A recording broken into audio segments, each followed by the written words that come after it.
minutes. And the lead, the ranking member for finance will also speak for 20 minutes.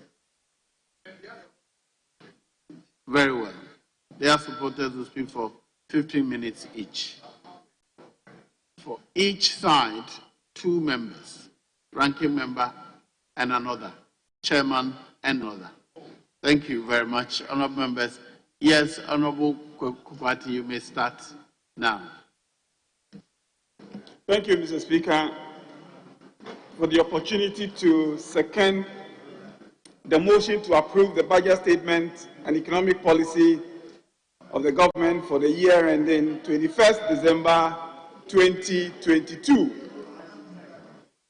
Mr. Speaker, the choice we have in debating this motion will be one of these two. Either we approve this budget so that it becomes a foundation upon which this Parliament can consider the individual request for revenue mobilization measures and individual resource allocation measures the government is seeking and has demonstrated in this budget. That would be one choice. Mr. Speaker, we also have a choice to vote against this motion and reject the budget so that in respect of the 2022 budget statement, there will be nothing before us. That would mean the government will need to go back and begin a fresh process of preparing a new budget, bring it back to this House, let this House debate the budget, pass the estimate, pass the appropriation, all within 5 weeks. Mr. Speaker, even now that the budget has been presented to us, we are racing against time. And so, Mr. Speaker, those who have suggested that we have an option to reject this budget clearly are telling us what is out of place. And I urge this House to approve this budget and give this House the opportunity to consider the elements within the budget. If we didn't do that, and by the 1st of January 2022, there is no approved appropriation, public sector workers cannot be paid, government cannot honor its international obligations, and we would throw this country into chaos. Let those saying we should reject the budget repent of what they are thinking about. But, Mr. Speaker, this is not the only reason we should approve this budget. This budget is seeking boldly to deal with a problem a chronic problem that has affected Ghana's economy for a long time. Mr. Speaker, I've gone into our budget statements beginning from 2006 when the current series for GDP began. I have taken the revenues we are able to mobilize as a country. I have taken the interest payments, not the payment of loans, the repayment of loans, but interest payment, the money, the interest we have to repay on the loans. I have taken them from 2006. Mr. Speaker, what I am looking to demonstrate to this House, what has been happening to the widening gap between our revenue and our expenditures. Because how much we are spending on interest payment is a direct reflection of how we are spending money that we do not have and how we are borrowing to finance that gap. Mr. Speaker, in 2006, for every 100 cedis that we collected as revenue, both tax and non-tax revenue, for every 100 cedis, we used 16 cedis to pay interest on our loans. That was in 2006. In 2007, thanks to the HAPIC initiative, it dropped to 12 cedis. So for every 100 cedis we collected as revenue in 2007, we used 12 cedis to pay the interest on the monies we had borrowed. Mr. Speaker, in 2008, under the NPP administration, after we had exited HEPIC, you see clearly that the debt was beginning to rise again, right under the NPP administration. So in 2008, for every 100 cedis we collected, Mr. Speaker, we used 14 cedis. We had climbed up from 12 cedis, 14 cedis to pay the interest on the monies we had borrowed. Mr. Speaker, in 2012, getting to the close of the Mills administration, for every 100 cedis we collected, we now use 16 cedis to service our debt by way of interest payments. Mr. Speaker, that was what President Mama inherited. By 2016, when the Mama administration was leaving office, for every 100 cedis we collected as revenue, we were now using 33 cedis to finance our interest. Mr. Speaker, I would proceed to provide the figures for the current administration. They are not necessarily pleasant, but Mr. Speaker, I am painting this picture to let us understand the problem this budget is seeking to deal with and why the interventions under this budget would have to be supported.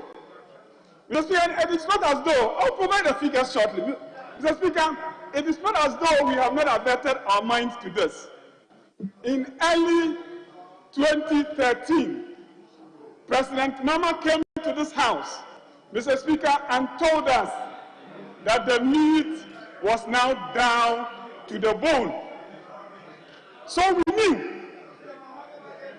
In 2015, I prefer to believe, Mr. Speaker, that President Mama did his best. But, Mr. Speaker, what his best produced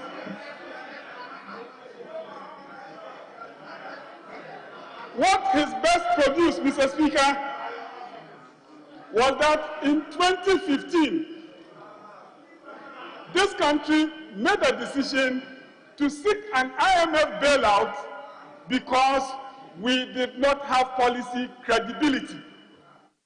This is the language of the government when it sought a bailout under the IMF program in 2015.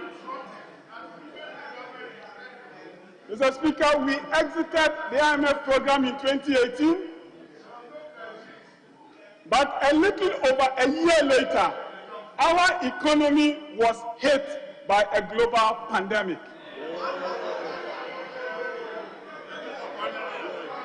Mr. Speaker, I have had the occasion to remind us that under that pandemic, not only did we have to borrow to finance expenditures that we had not planned for, because of the pandemic, revenues that we had programmed into our budget just did not come because the global economy had been shut down. Mr. Speaker, every country was badly hit by that, and so was Ghana. So that, as we can all clearly see, our debt to GDP ratio, Mr. Speaker, has risen. And that takes us to what we are using to service our debt in 2020 and in 2021.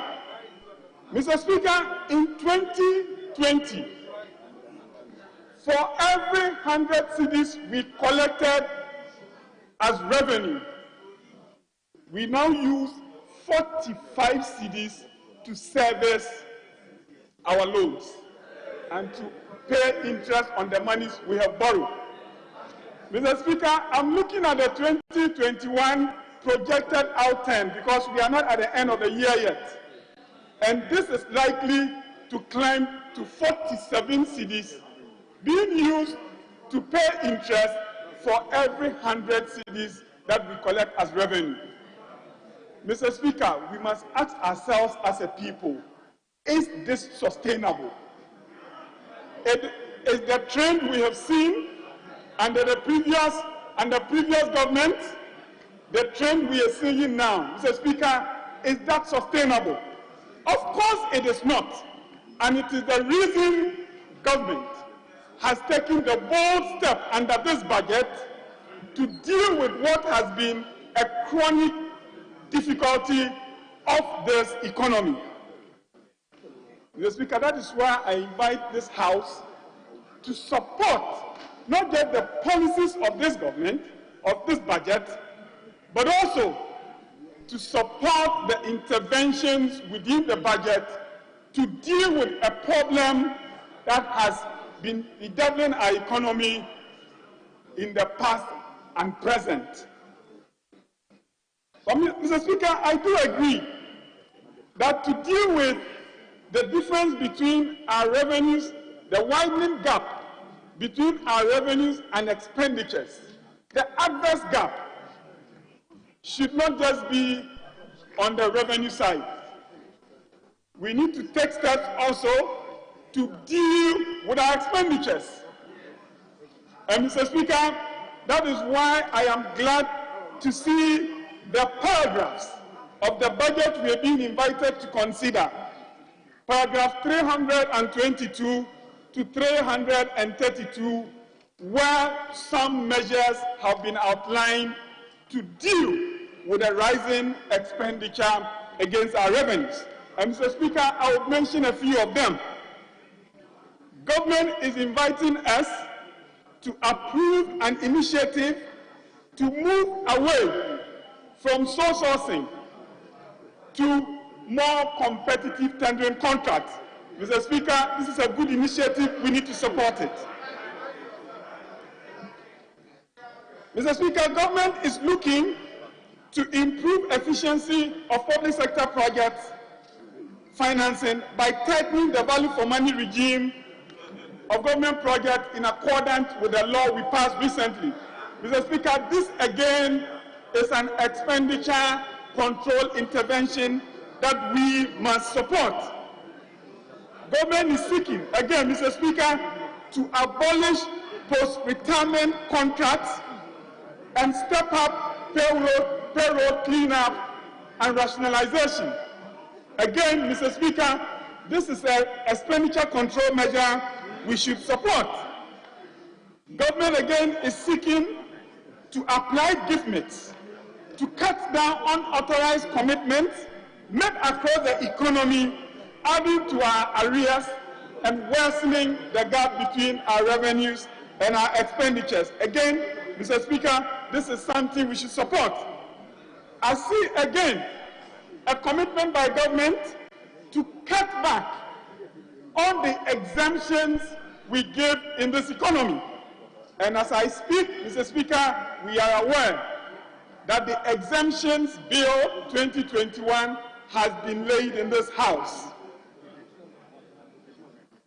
Mr. Speaker, these are the interventions government is asking us for approval for.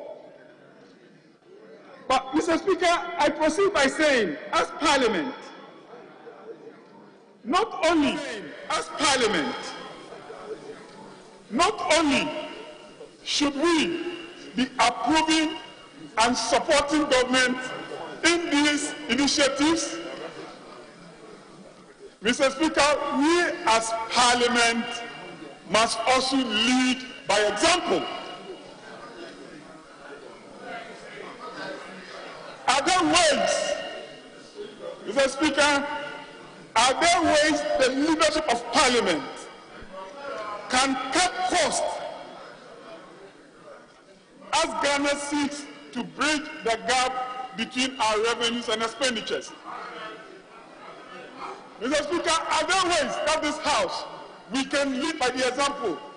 The Speaker reminds us all the time that we are the representatives of the people. Mr. Speaker, Parliament should not just oversight the executives, we must lead by example. Mr. Speaker, sole sourcing in parliamentary procurements. Are we going to deal with sole sourcing procurement by this House? Is this something as a House we would like to not just oversight the executive? Is this something that we should do? Mr. Speaker, should we continue, for example, to procure these glossy calendars and glossy diaries year on year for Parliament, for which we have very little utilization? Mr. Speaker, it is not enough for members of Parliament to be out there calling out the executive and asking the executive to demonstrate commitment to fiscal prudence. We ourselves must set the example. Mr. Speaker, I must go on. I can go on and on and on. But I pause here. Mr. Speaker, we can even add. We can even add, Mr. Speaker, that it is time to cap the number of members of Parliament for the Republic of Ghana. It is time to cap this House. We cannot continue administration after administration, be creating districts, be creating constituencies, be creating more members of Parliament, and to be increasing the budget. I am inviting my colleagues on the other side that we have come to a point where we need to call the spade a spade. Let us be committed to the things we are saying. Let us not just pretend that imposition of taxes is against the interests of the people, and therefore we side with the people, and we pretend that we will be out there supporting the people and rejecting any initiatives to deal with the gap, when we ourselves know that on our side, we do not want to lead by example. And as our colleagues from the other side get up to speak to this budget, Mr. Speaker, it will be helpful if we can demonstrate to the public that now this is a new parliament, as the Speaker told us in Ho, that this is a new parliament. We must be partners with government in cutting costs and in raising revenue. Under no circumstance should we pretend that it is the job of just the executive to cut costs. My solemn appeal to my colleagues of this House this morning as we consider this debate. It is, let us, for the love of our country, let us, for the concern we have for the economy of this country, let us approve this budget. Let us approve the interventions in the budget, and let us deal with a problem that has bedeviled our economy for so long. I thank you, Mr. Speaker.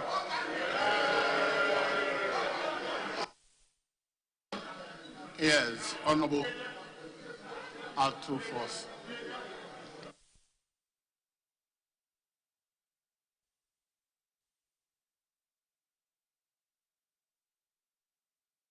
No, he hasn't yet. Thank you, Mr. Speaker, for the opportunity to also contribute to the debate on the 2022 budget statement and the economic policy of government. Mr. Speaker, in doing so, it is important for us to accept that it is indeed an undeniable fact that the Ghanaian economy, all is not well for us. So, Speaker, as we speak, the Ghanaian economy is in an intensive care unit. Mr. Speaker, permit me to diagnose the sickness of the Ghanaian economy. Mr. Speaker, to surprise you to know that the Ghanaian economy today is sick from what we call stagflation, with acute debt overhang syndrome. In other words, you can call it sardosis. Mr. Speaker, I repeat, the Ghanaian economy as we speak is sick from stagflation with acute debt overhang syndrome. In other words, sardosis. So, Speaker, why am I saying so? So, Speaker, I say so for a simple reason. Stagflation is a situation in an economy where there is slow and jobless real sector growth that is accompanied with high unemployment and rising inflation. Mr. Speaker, we all know that as we speak, there is rising unemployment in this economy. In fact, unemployment has become a national security threat. Mr. Speaker, inflation is rising, obviously, as a result of food inflation because price of food is going up. Mr. Speaker, again, prices of fuel at the pump is skyrocketing almost every window. And that is why we are seeing a surge in inflation. Mr. Speaker, as we speak, the data before us in the budget point to the fact that we are seeing a slow in the real sector growth. In fact, it is stagnant, and in most cases, it is reducing. The Speaker, permit me to give you some statistics from the budget statement.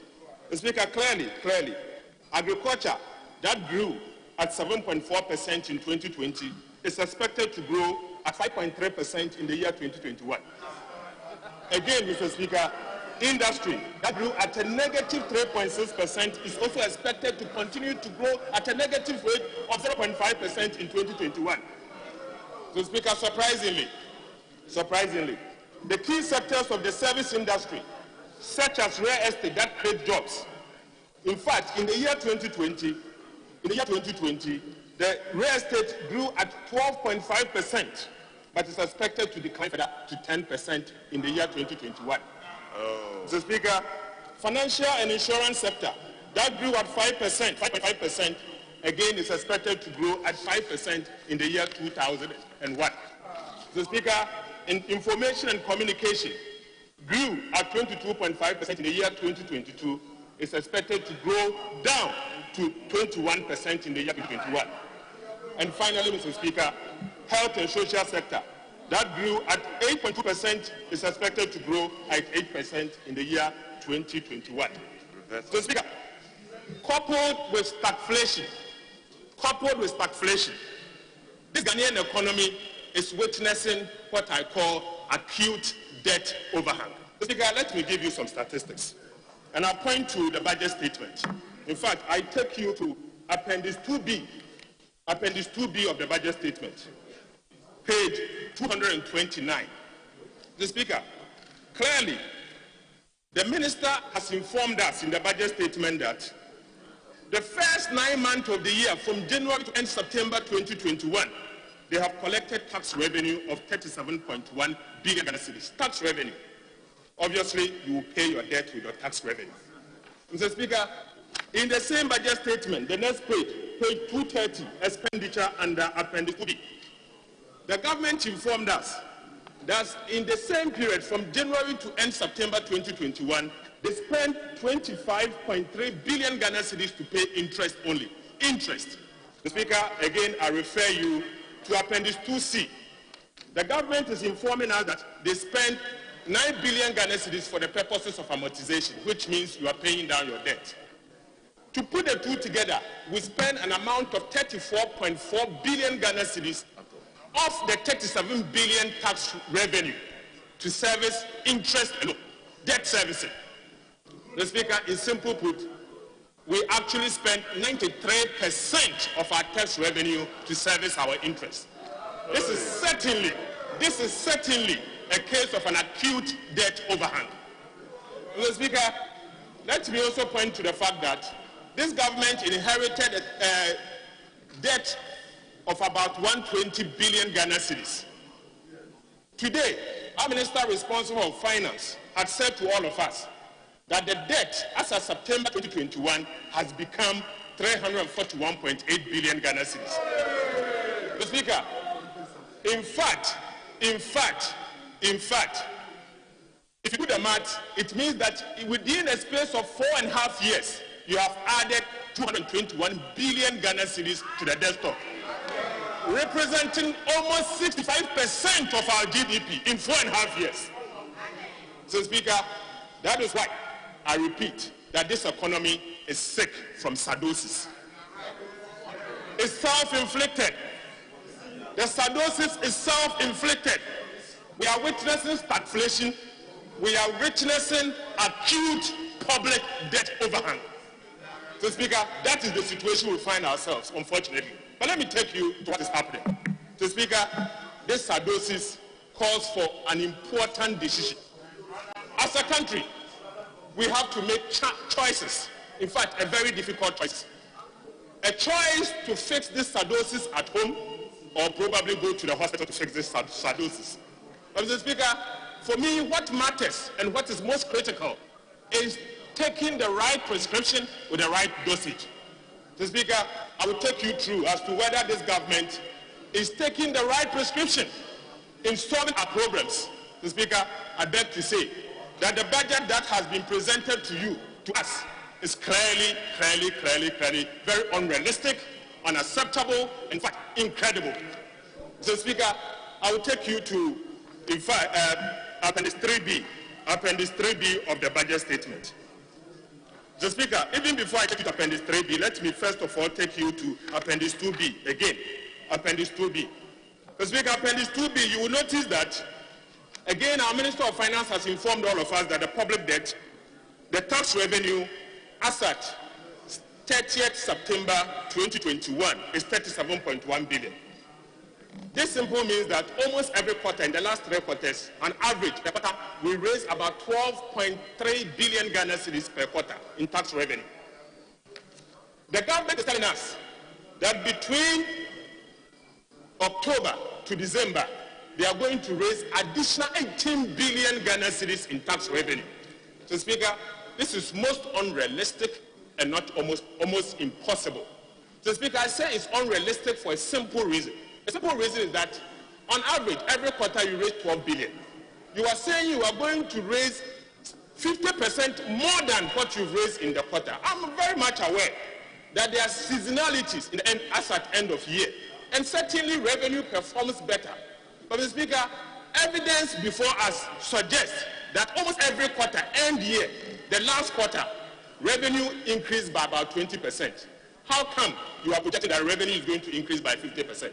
Mr. Speaker, I beg to say that as a result of over-projections of revenue in the last quarter of 2021, our public debt situation will deteriorate. In fact, your fiscal deficit as projected at 12.1 will end up to become 13%. In fact, Mr. Speaker, I project that we'll end the year 2021 with a public debt of 355 billion Ghana cedis, representing 81% of our GDP. So, Speaker, the highest since HIPC. The highest since HIPC. So, Speaker, going into the projection into the year 2020, I see a lot of inconsistencies, unacceptable estimations, and, Mr. Speaker, a budget that is not credible. But, Mr. Speaker, if you decide to take care of yourself at home, you have to first of all be credible. You have to first of all signal to your children, those who have interest in your economy, that you are taking the bitter pill to solve your problem. I'm sad to say that this government has created a lot of inconsistencies, a lot of budget credibility for the Republic of Ghana. Mr. Speaker, I tell you, for a simple reason, page 229, page 229. Mr. Speaker, page 229. No, Mr. Speaker, page 233, Appendix 3B. You will notice that the tax revenue for the year 2021, this government has said to us that the tax revenue is going to be 80 billion. Granted that they are able to achieve the 55 billion, even though I have my serious doubt about it. Mr. Speaker, 80 billion. This means that within 1 year, you are projecting to increase the tax revenue by 45% over the old. 45%. So, Speaker, this is the first time I've seen a budget statement that is projecting a tax revenue more than 45% over the base. 45%. In fact, since I became a Ghanaian, I've never seen anything like this. 45%. In nominal terms, this government is seeking to raise 25 billion Ghana cedis additional tax revenue. But so I was curious, and I wanted to be sure for me to be able to find out where this tax revenue is coming from. So, Speaker, I've done some numbers and I'll give you some information. This budget introduced about 3 major measures, tax policies, measures. So, Speaker, 1, they are saying they are going to raise 7 billion, in fact 6.9, I'm generous, so I'm making it 7 billion, from electronic transaction tax, 7 billion. Again, they are saying they are going to introduce what we call the benchmark values. So, Speaker, according to GRA, they are going to raise 700 million. But let me be generous and give them 1 billion. So, Speaker, again, as generous as I am, I'm a Father Christmas. I'm going to assume that you are going to have growth of about 7%. So, Speaker, all this put together will give you 12.5 billion. So, Speaker, let's assume that they've announced compliance measures. We all know that compliance is not costed in any budget. But let me cost it for them and give them about 2.5 billion Ghana cedis. So, Speaker, I'm sorry to say that the estimations in the budget statement, what is before us, our tax revenue has been over-projected by 10 billion Ghana cedis, representing 2% of our GDP. 2% of our GDP. Where is your credibility, Honorable Minister? Honorable Minister, where is the credibility of this government? Where is the credibility of this government? This budget is the most inconsistent, wrongly estimated budget I've ever seen since I became Ghanaian. In fact, since Kwame Nkrumah went to Guinea. So, Speaker, I'm sad. I'm sad for a simple reason that this government is actually increasing the sickness of this country. Currently, our sickness, we are sick from sardosis. Today, as a result of your wrong projection, if care is not taken, Ghana is going to be sick with sardosis too. And that will mean that we are going to move from intensive care unit to high intensive care unit in the emergency room. The situation is appalling and it should not be accepted.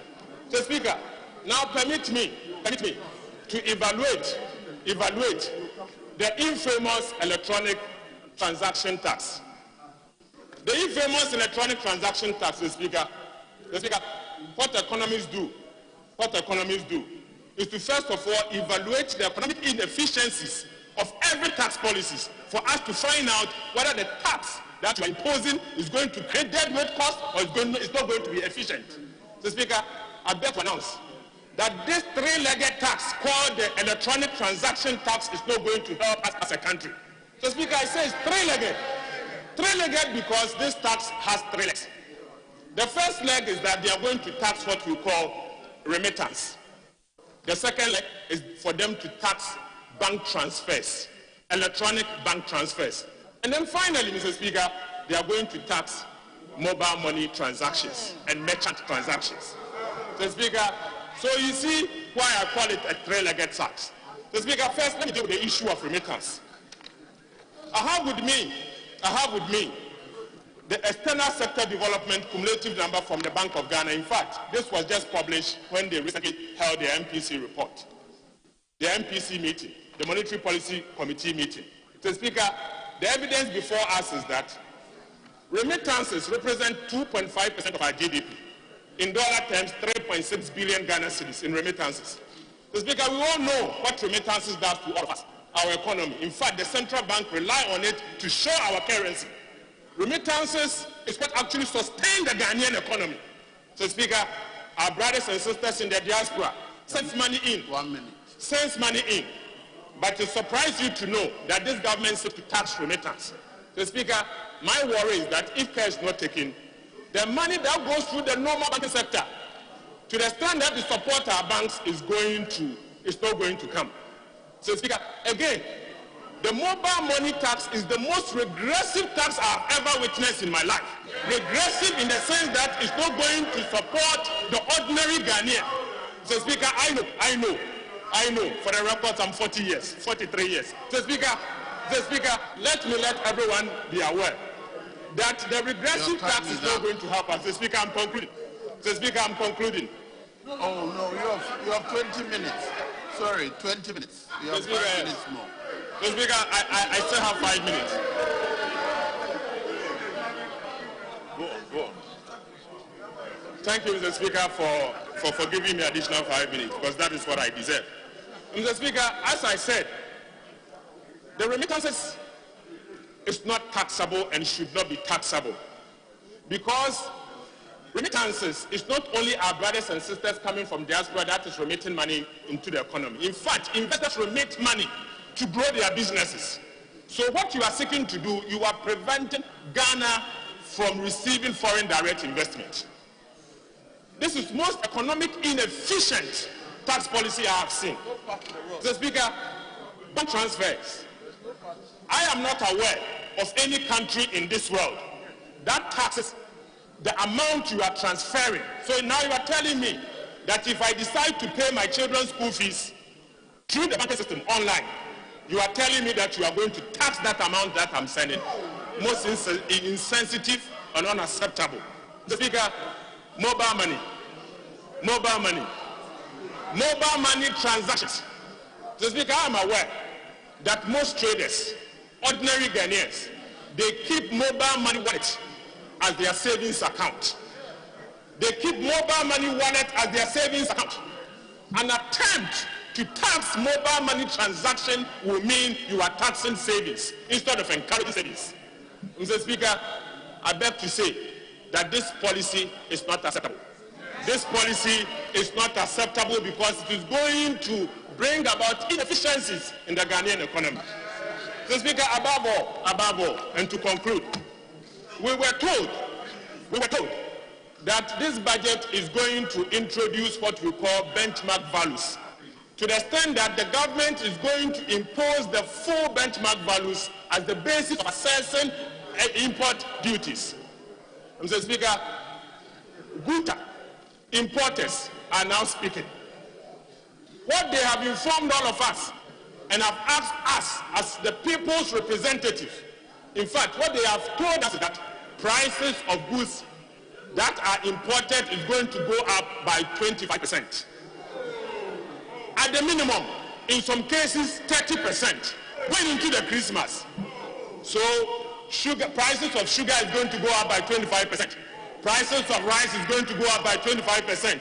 Prices of oil is going to go up by 25%. Mr. Speaker, inflation will only go up. Inflation will only go up. In fact, you are going to increase hardships in the economy.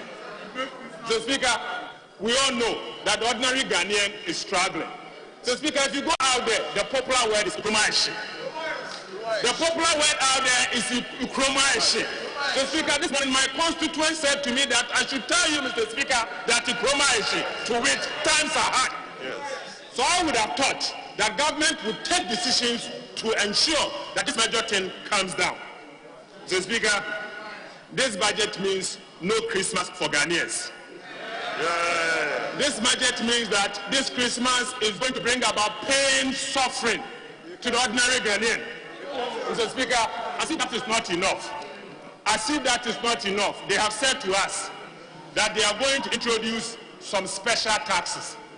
In fact, fees and charges is going to go up by 15%. Mr. Speaker, I brought with me the list of fees and charges. Mr. Speaker, we have 20,000 fees, including mortuary fees, including OPD fees, going up by 25%. Mr. Speaker, what is happening? Are you killing us? There is a limit in which this economy can survive on taxes. So I urge my colleagues, be sensitive to the plight of the ordinary people of Ghana. Mr. Speaker, I conclude by saying that the Ghanaian economy is sick. In fact, it's sick from sardosis. As a result, we are in intensive care unit. Please hurry up and seek help. If we fail to seek help, we end up in the high intensive care unit. High intensive care unit. Ghana is sick from stagflation, coupled with acute debt overhang syndrome. That is what it is. Thank you very much, Mr. Speaker.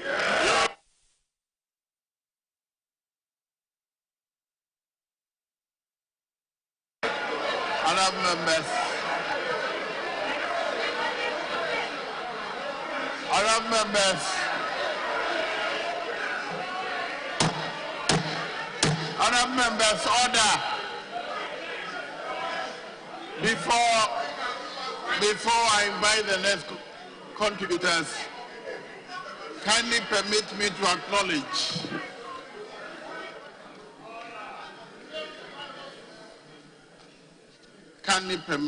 acknowledge the delegation from Hungary. And members, I'm pleased to inform you that the Deputy Speaker of the Oxagulis, the Parliament of Hungary, Honorable István Jakab, is here with an 8-member delegation as part of a 5-day working visit to Ghana. Besides being a politician, Honorable Jakab is an agronomist and the leader of Maxos, an advocacy organization of the Hungarian agrarian workers. His visit to Ghana was inspired by a meeting with our first Deputy Speaker during the 5th Conference of Speakers of Parliament in Vienna, Austria, earlier this year. This visit will deepen the relations between our parliaments and strengthen the bilateral ties with Ghana and Hungary, especially in the field of agriculture. The delegation is made up of Honorable István Jakab,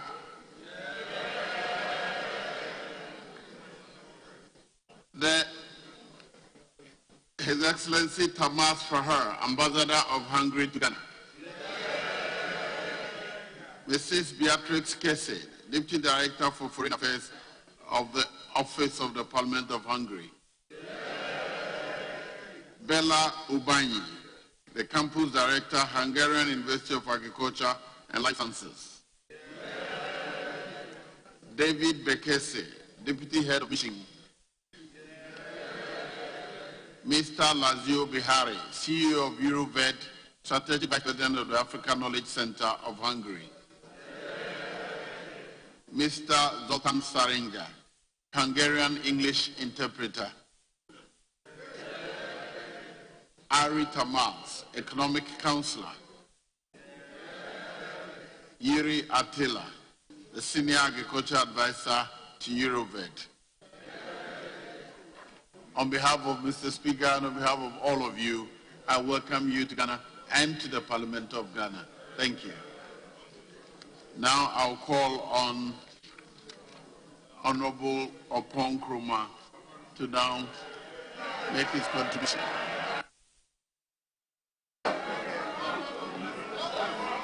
Mr. Speaker, I thank you for the opportunity to contribute to this debate this afternoon.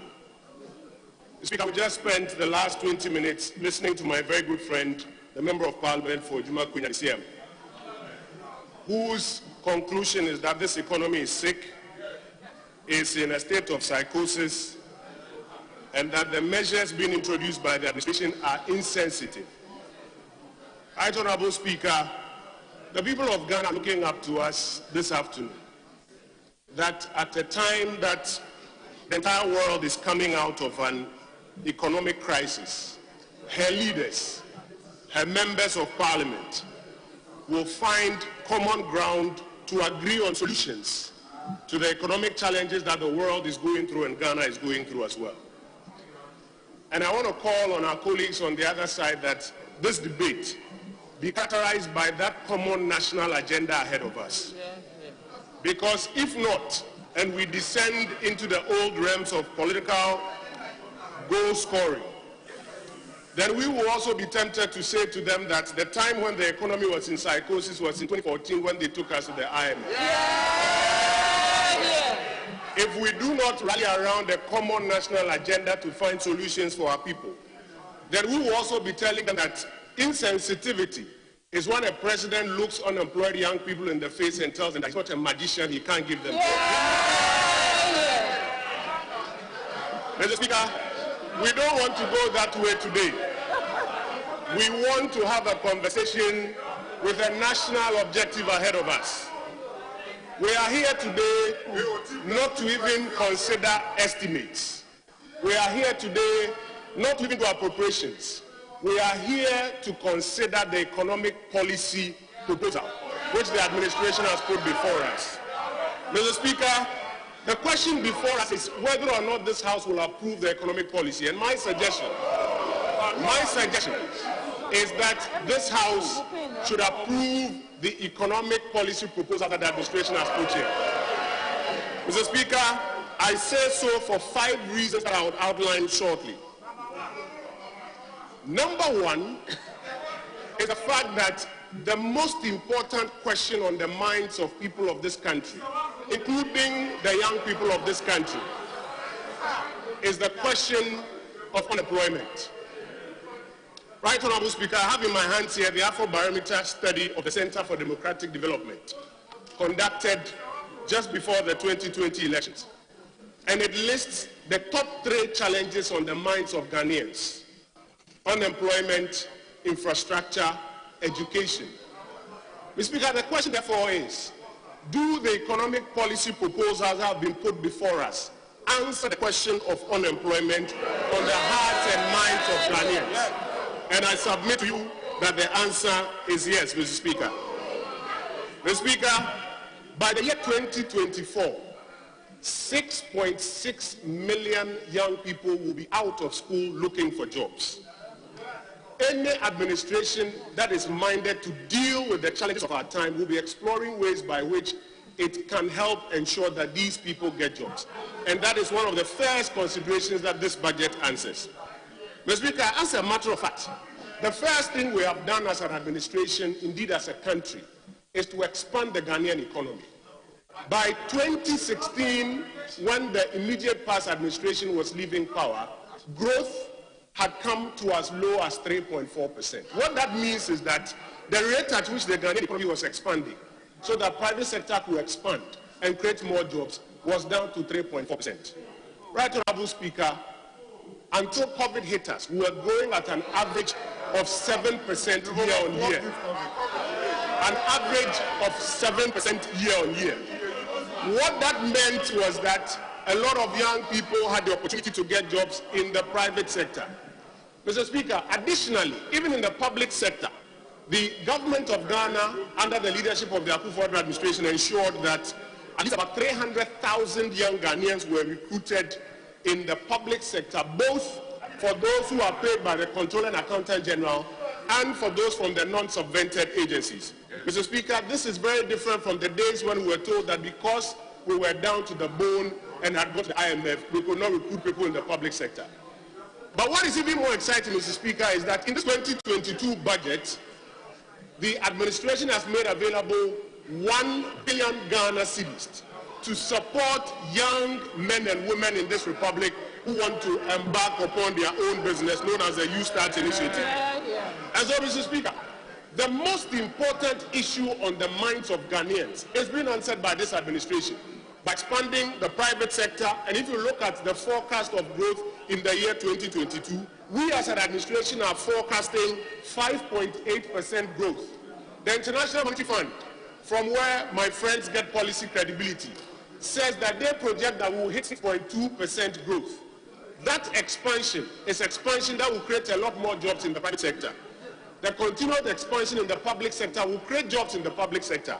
And then the 1 billion Ghana cedis that we are making available to young Ghanaians will also help us make at least about 1 million jobs in the next 3 years in the private sector here in Ghana.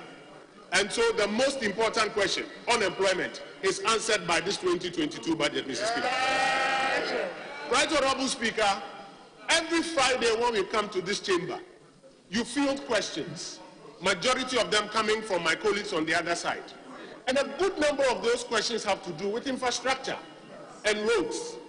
The second reason for which I say we should support this policy is because this economic policy forecast a huge expansion in the investment in infrastructure. Mr. Speaker, if you go to the appendices, in the year, and my colleagues are asking me when, I will draw their attention. In the year 2021, capital expenditure was 12 billion Ghana cedis. 12 billion. And even after forecasting and spending about 12 billion, every day we see demonstrations in all our constituencies asking for more roads. Every day we see calls on government to spend more for infrastructure. Mr. Speaker, the government has responded by making available in the 2022 budget 16 billion Ghana cedis for infrastructure. This is another reason for which all of us must support this economic policy. You cannot be a member of parliament who tells your constituents that I am going to Accra to fight for infrastructure for you, and when you come to Parliament and the government says I am moving from 4 billion to 16 billion on infrastructure, you say no, I won't vote for it. How can you? And so, Mr. Speaker, the second reason for which we should support this is because this budget, unlike any budget in our history in this republic, forecast the most amount of money to fund infrastructure in this country. And I believe that is why all of us, majority, minority, must support this economic policy which is before us today, Mr. Speaker. Right Honorable Speaker, the third reason for which we should support this economic policy is because it lays out a clear path for boosting local industry. Right from the days of O-level economics, one of the arguments has been to develop the economy, we must do import substitution. Mr. Speaker, we live in an economy where a good number of the things that are consumed are imported. In the last 3 to 4 years, we have made a lot of investment in supporting local industry. The administration has put before this House a policy that says that we will keep the benchmark values that have been discounted. We keep it. However, for some 40 products which we produce here in Ghana, it will not be in our interest to continue discounting duties on them. Mr. Speaker, I want to ask my colleagues in this chamber some simple questions, and maybe we can help ourselves answer and use that to take a decision. Does it serve us well that we continue to discount the duties on poultry products? No. And that is why the policy is before this House that we should reverse the discounting of duties on poultry products. Mr. Speaker, should we continue to discount the duties on rice? No. That is why the policy is before us that we should reverse it. Mr. Speaker, palm oil. I come from a constituency where our women produce a lot of palm oil. Today, we are discounting the importation or the duty of palm oil. Mr. Speaker, does it serve us well? Does it serve our conscience well? No. That we continue to discount the duties of palm oil? No. That is why we have been asked to reverse this policy. Toilet paper. Chocolate, Mr. Speaker. Cocoa is the backbone of this economy. Chocolate is one of the things that we are pushing to have higher production. Should we continue to discount import duties on chocolate? No. Mr. Speaker, water. Water. Bottled water. When people produce water in this country and we continue to discount the duties on water, does it serve our conscience well? No. Tomato paste and ketchup. Should we continue to discount the duties on tomato paste and ketchup? No. How about furniture? Mr. Speaker, our local carpenters are asking for an opportunity to supply some more. Does it serve us well that we sit in this chamber? Mr. Speaker,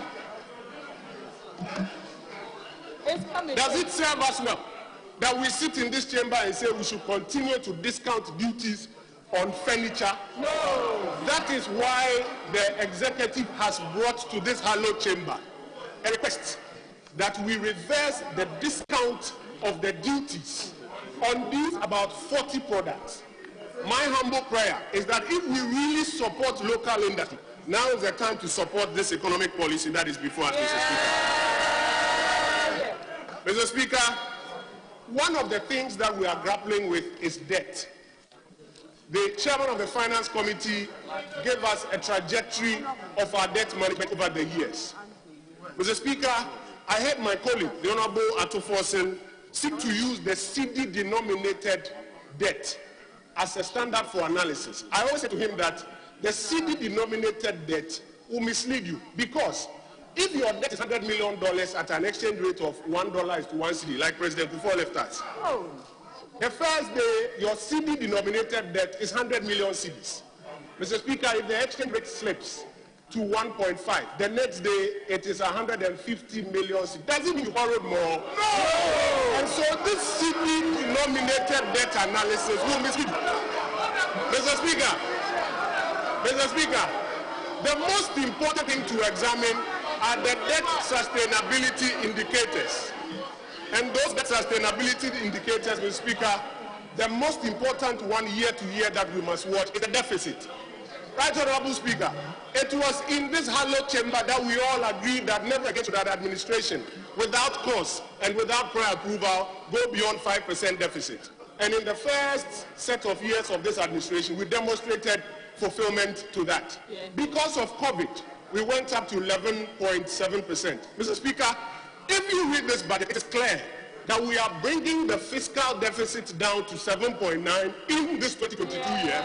We take it down to about 6 and bring it down to the fiscal responsibility limit of 5% of GDP. Mr. Speaker, that is the clearest evidence that this administration is committed to reducing the debt burden on this country. That is a policy that I believe this House must support. We cannot in one breath say we want to see a reduction in our debt burden. Yet when we put before you a policy proposal that let us reduce the deficit from 11 to 7.9, you say, no, I won't support it. How can that be? So, Mr. Speaker, we must all support this economic policy proposal that says that we want to reduce the deficit from 11 to 7, from 7 to 6 and 6 to 5 eventually during the lifetime of this administration. Mr. Speaker, my very final point is that this economic policy before us also proposes a common platform for mobilization of property rates.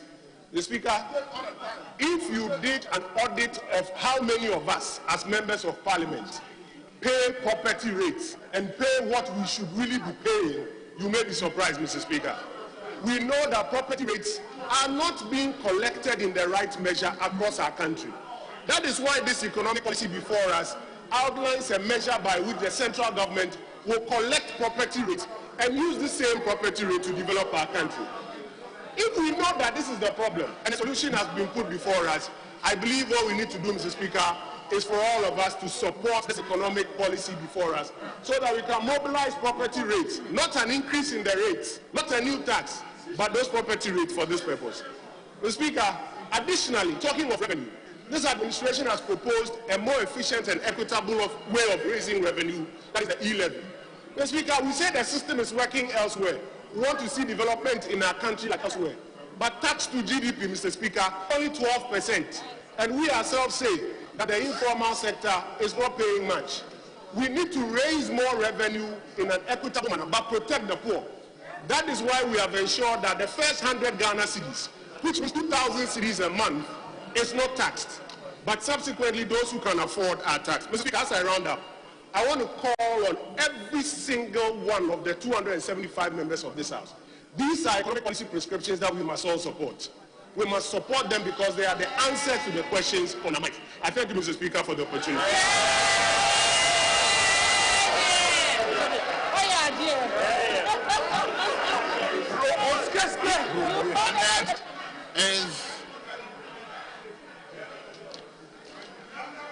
Honorable Isaac Adongo. Mr. Speaker, I thank you for the opportunity to contribute to the debate on the 2022 government economic policy and budget. Mr. Speaker, I want to assure my colleagues on the other side that we are very nationalistic and we seek to protect and develop our country. But we will not do so at the expense of the comfort and the well-being of our citizens. And that when you come here with budget proposals that seek to break the back of Ghanaians, we must stop you. When you arrive with an intention to impose a tax that will kill our people, we must kill the tax before it kills us. Mr. Speaker, my honorable colleague just said that they have achieved almost 12 billion Ghana cedis in capital expenditure. Mr. Speaker, this is not supported by the minister's own narrative in the budget. Mr. Speaker, I would like to refer you to page 47, paragraph 165. He says, Mr. Speaker, capital expenditure amounted to 9 billion Ghana cedis, 2.1% of GDP, compared to the revised target of 8.52 billion. Mr. Speaker, this is the minister and this is the House of Records. They did not do 12 billion capital expenditure, but 9 billion. But Mr. Speaker, the difficulty we have is that these people have suddenly found a different way of measuring our public debt. Mr. Speaker, Ghana's reporting currency is the cedi. It is not the dollar, it is not the pound sterling, and it is not the euro. It is the cedi.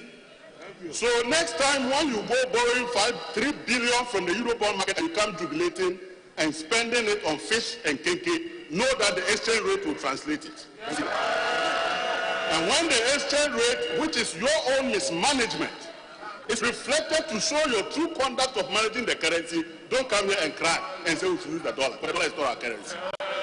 Mr. Speaker, there is a major challenge in our country.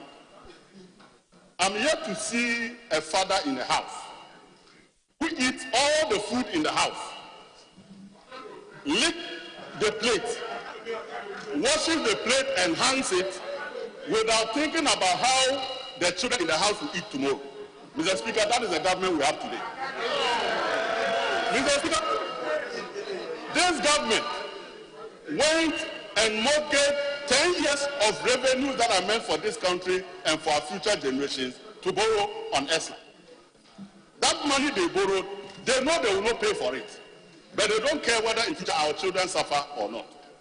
And as we speak, we are using all the monies we are getting from ESLA just to pay for the interest service, and we've left the debt for the future generation to suffer, whether they can pay or not. Mr. Speaker, this same father also went and mortgaged future proceeds from debt fund, so that those proceeds are not available to future governments and future children, and does not care what happens to our future children. Mr. Speaker, they now say that the mineral royalties, we should allow them to mortgage that one too for another 10, 15 years, so that our children will die and suffer because this father doesn't care about the future. Mr. Speaker, a Japan in whatever form or shape will not be tolerated by us. Because we must think about future generations. You have taken ESLA, you have taken GET Fund. In fact, bauxite that is buried on the ground that you have not seen, but somebody told you there's something buried there, you have used it to go and collect money. Mr. Speaker, what kind of father is this? You eat the entire food, lick the plate, wash it dry, and now you want to go for the last morsel that is left in the plate. We won't allow that.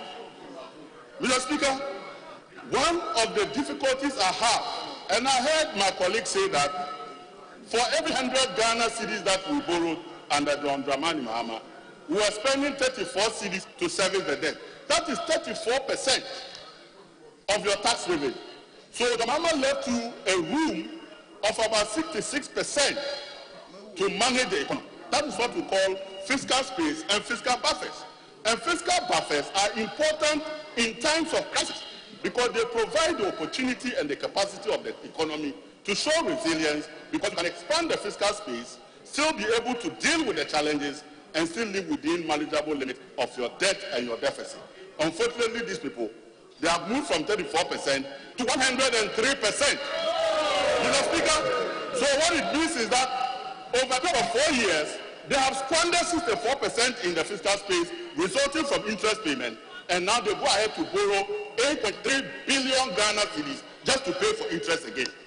Mr. Speaker, so it is no wonder that recently when you went to the market to borrow, you told the market that we beg you, our economy is in shatters. We cannot pay the interest. So just lend us the money. When we are going to pay the principal, because we will be paid it will be paid when we are out of government, the future generation will now think about how to pay the principal and the interest. Mr. Speaker, this is a reckless group of governments, and we cannot allow a government that concerns the future of our country to the dustbin. Mr. Speaker, you manage resilience by building buffers. You build financial buffers, you build what we call fiscal buffers. You have squandered your fiscal buffers. You have even mortgaged the rest that are almost 10 years ahead. Mr. Speaker, we left you $500 million in your sinking fund. That's a responsible funder. We left you over $300 million in the Ghana Infrastructure Fund as a financial buffer. That's a responsible fund. We left you $200 million in the Stabilization Fund as a financial buffer. Mr. Speaker, when disaster struck, if you had not squandered those monies, you won't go back behind begging for $1 billion, which your father, John Dramani Mahama, left for you. Mr. Speaker, that is the essence of economic management. Mr. Speaker, we now have a situation where we are being told that in 1 year, I've never seen a situation where you decide not to manage the economy for 5 years. And you decide to manage unexisting narrative. You keep telling Ghanaians what does not exist in terms of the type of economy we have. And you keep telling us that our deficit was below 5%. We went to IMF to take money, said 7.7%. You kept telling us that you are running a positive primary balance. When you went to IMF, you said it was a negative 4%. Mr. Speaker, we have been managing the narrative for almost 5 years. Now the reality is facing us, and we are now asking us to allow the people of Ghana to suffer for your incompetence and your mess. We are not going to be part of that kind of incompetence. Mr. Speaker, even the banking sector that they told us they had reformed, these are the only people who reform a banking sector for it to collapse again.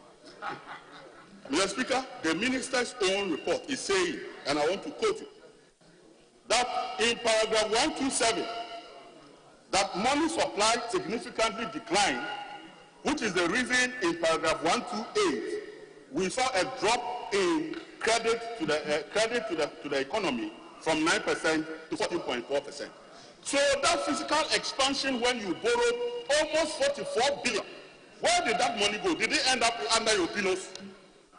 How could you spend 44 billion in deficit and yet the money disappears from the economy?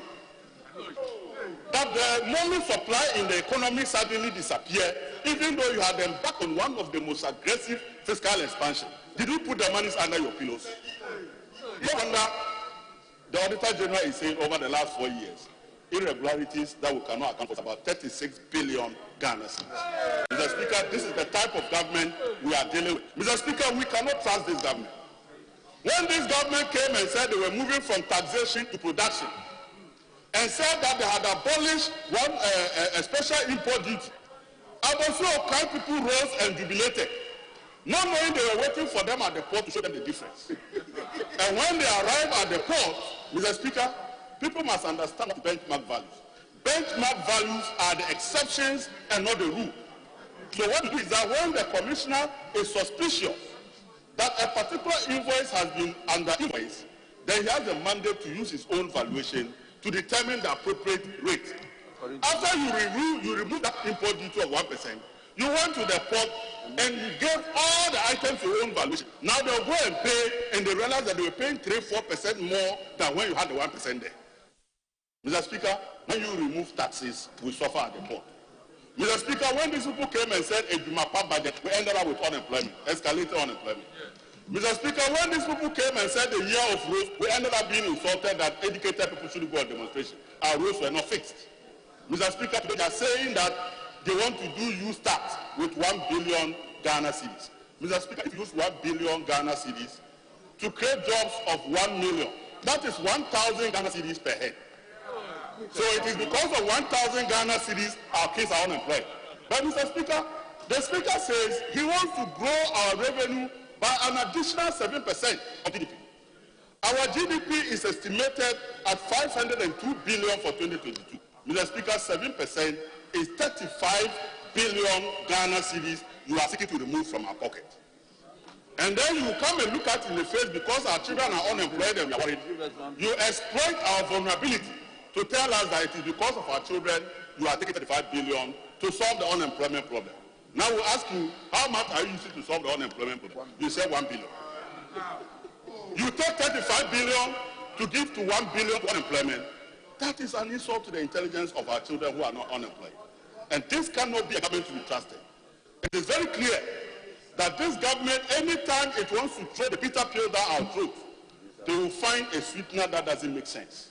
They will find a slogan that just manages the narrative, and they leave the economy to continue to falter. And when things are with this head, they are unwilling to engage for us to assist them, do the right things to correct the challenges, and make sure that Ghanaians live a better life. They want us to assist them to break the back of Ghanaians, and we cannot be part of it. Mr. Speaker, in the banking sector again, they themselves indicate that assets in the banking sector declined from 22% to 16%. In fact, even in COVID, our banks were better. After COVID, our banks are now becoming koshoko. Mr. Speaker, they tell us investment in our banking sector declined from 36% to 30%. Mr. Speaker, they also tell us that deposit that was growing at about 16.6% is now, that was growing at 23.8%, is now declining to 16.4%. So the people who took all those 44 billion, they didn't spend it in the economy. What kind of economic managers spend billions and they disappear from the economy? Something must be happening to those men. Mr. Speaker, they now say that we should allow them to impose e-money. Electronic levy. Mr. Speaker, no matter how you call that thing, it's a monster.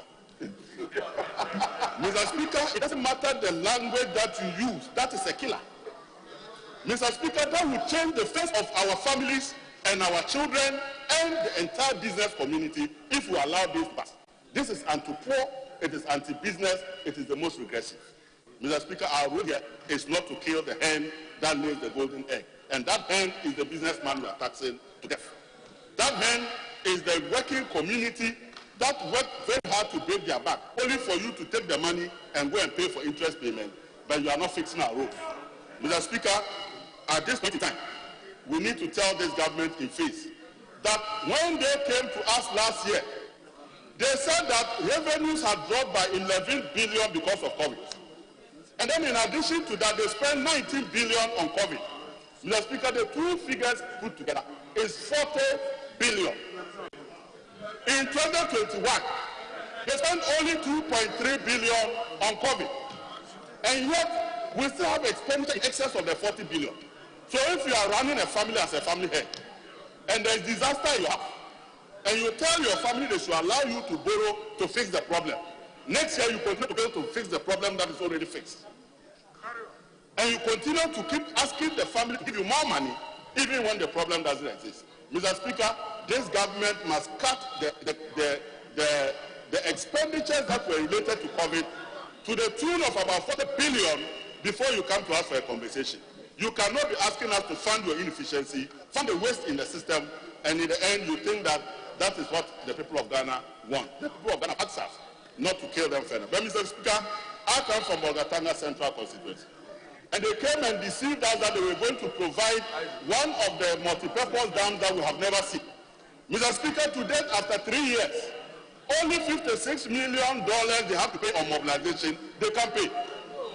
Mr. Speaker, in this budget, under page 252, they are projected to spend only 26 million Ghana cedis on a project that is worth approximately $1 billion. How can you scam us? How can you look us in the face and make us have hope that there will be a dam when you know that you are not going to provide for it? Mr. Speaker, on this note, I want to call my colleagues. Think about your constituency.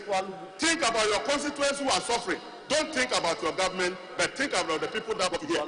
And join me to kill the killer tax before it kills us. Thank you very much, Mr. Speaker.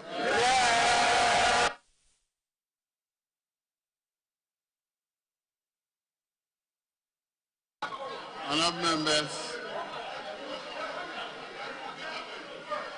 we go to environment. Honourable Emmanuel Mafu, Dr. Emmanuel Mafu.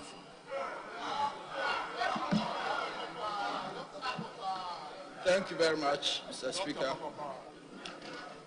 for the opportunity to contribute to the motion to adopt the budget statement and economic policy of government for the year 2022. Mr. Speaker, before 1995, our understanding of development was that of economic growth. And so all the development efforts, budget statements, and economic policies of government were geared towards making sure that the economy grows using the indicators of GDP and so on. The Speaker, post-1995, the world agreed that the true meaning of development must be construed in a way that we must pursue economic development in a way that is socially acceptable and environmentally sustainable. And that is how come we came to the Millennium Development Goals, and subsequently we came to the Sustainable Development Goals. And indeed, if you look at the Sustainable Development Goals, Mr. Speaker, you realize that at least 9 of them speak to the issues of environmental sustainability. And therefore, there cannot be any serious budget of any government that does not speak to the issues of how we protect our environment, safeguard our environment, and make sure that we are building a resilient environment. And so, Mr. Speaker, I would like to dwell my contribution to the 2022 budget on the area of environment. In addition to, indeed, the impressive economic performance and the impressive economic proposals that government has presented to this Honorable House. Mr. Speaker, paragraph 249, in my view, summarizes the spirit of this budget as far as the centrality of climate change to economic growth and prosperity is concerned. And if you may permit me, Mr. Speaker, I would like to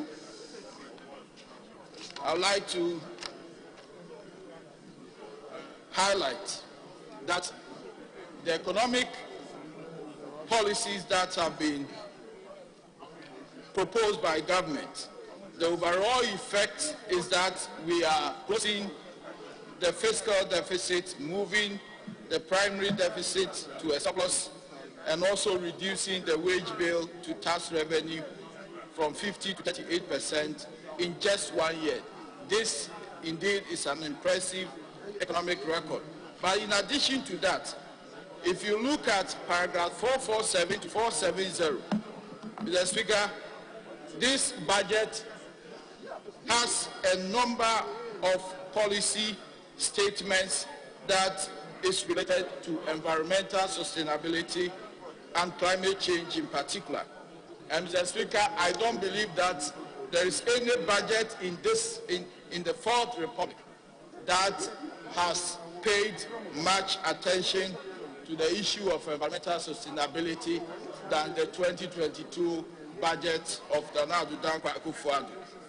Mr. Speaker, I believe when you peruse page 447 to 470, you would see that a number of policy statements have been made to make sure that we are safeguarding and protecting and building a resilient environment. But my interest this morning, Mr. Speaker, is on the issue of how we are translating the policy commitments that we have made and the policy rhetoric into practice, and how government will be able to implement the various actions that we have proposed in this budget.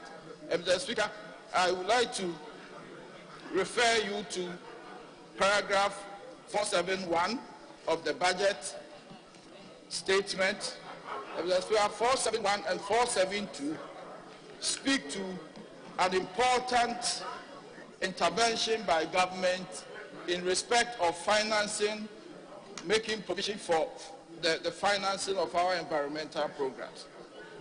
Mr. Speaker, there is a climate public expenditure institutional review, and this review was conducted by a joint team of UNDP ODA using public expenditure review methodology, which is a rigorous methodology that is used to investigate public financing of particular programs. And in this case, we are talking about how government has financed environment for the past 5 years. And Mr. Speaker, the interesting data is provided in paragraph 472 that we may have to avert our mind to. And it says, Mr. Speaker, if I may read, that, Mr. Speaker, the study indicated that over the last 5 years, that is between 2015 to 2020, Ghana has spent 14.5 billion on various climate change interventions. And this, Mr. Speaker, constitutes almost 4% of total expenditure. A more interesting aspect of this data is that the lead institution, agencies, and ministries, i.e. the Ministry of Environment, Science, Technology and Innovation, Sanitation and Water Resources, Fisheries and Aquaculture, Lands and Natural Resources, have committed more than 30% of their total expenditure to climate change. And Mr. Speaker, this data gives us hope that the policy response that have been provided in this budget will receive or can receive financing from this government.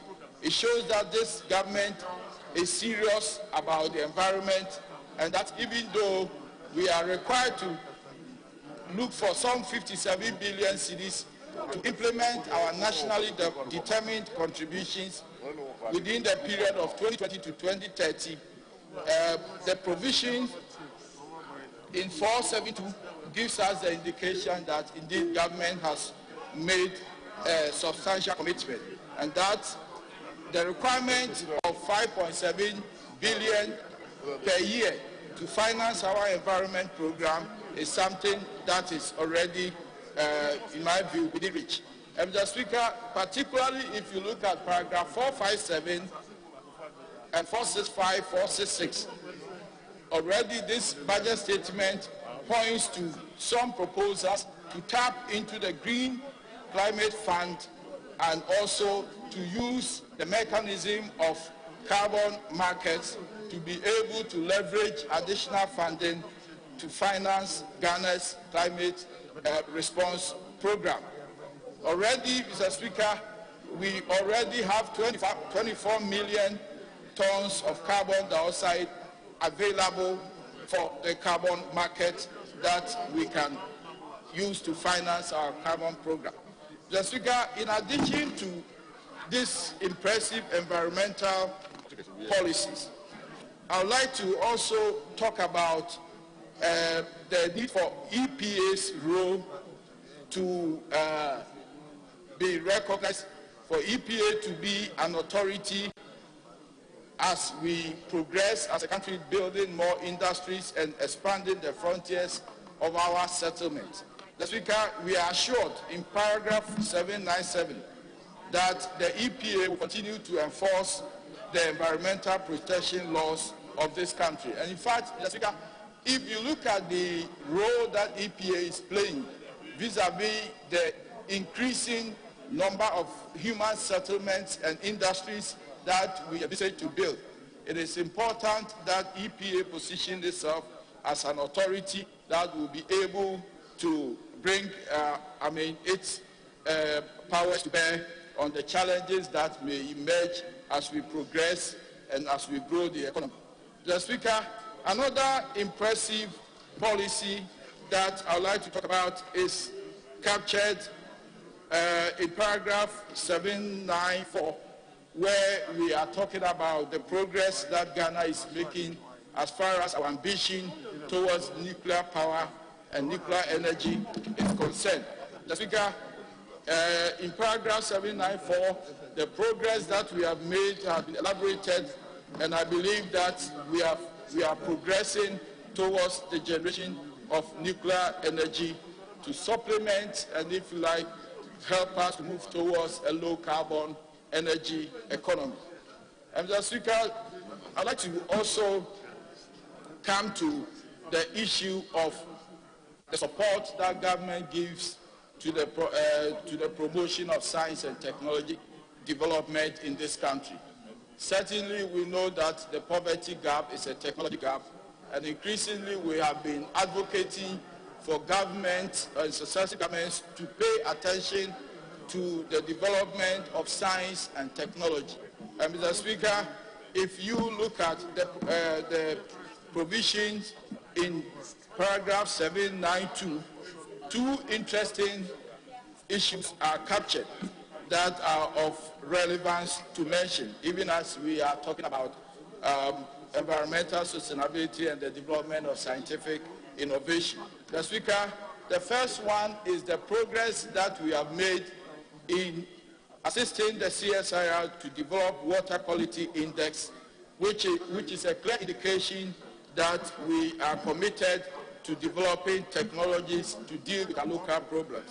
And Mr. Speaker, it is gratifying to know that in 2020, government seeks to implement a policy of helping local communities to test the quality of their water, particularly communities that are in mining areas and communities that are polluted. And Mr. Speaker, this is very important because, as we know, most of our freshwater bodies are polluted. Levels of turbidity are high, above the standard WHO levels.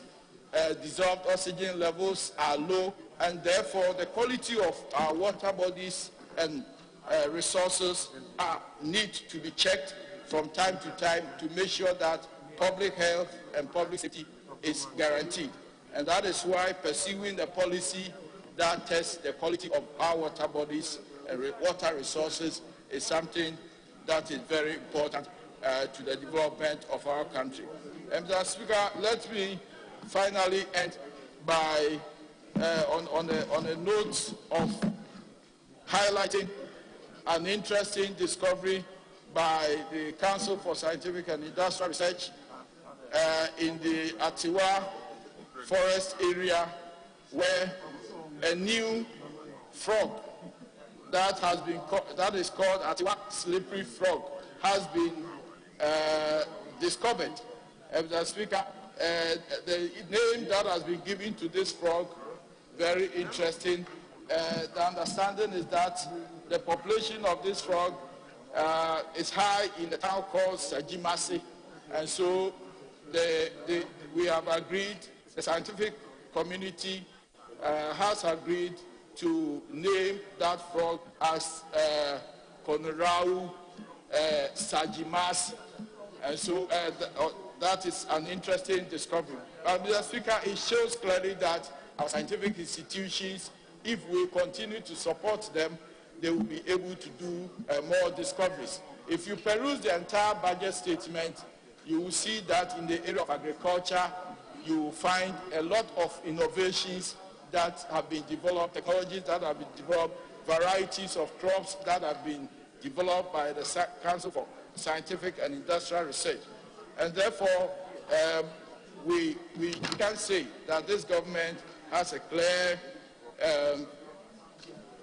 support for agencies that undertake science and technology research. So, Mr. Speaker, I would like to end here and urge my colleagues to support the adoption of this policy statement and to vote massively for it, so that we can progress as a country, not only in terms of economic growth, but also in terms of environmental sustainability.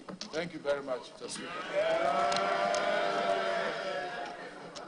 Honorable Ebenezer Oklete Telabi.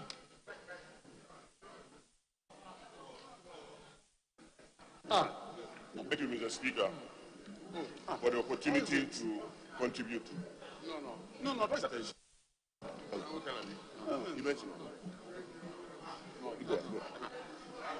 Other members, the things are organized under finance, employment, environment. So I call environment, I call environment. That's Honorable Telabi, please.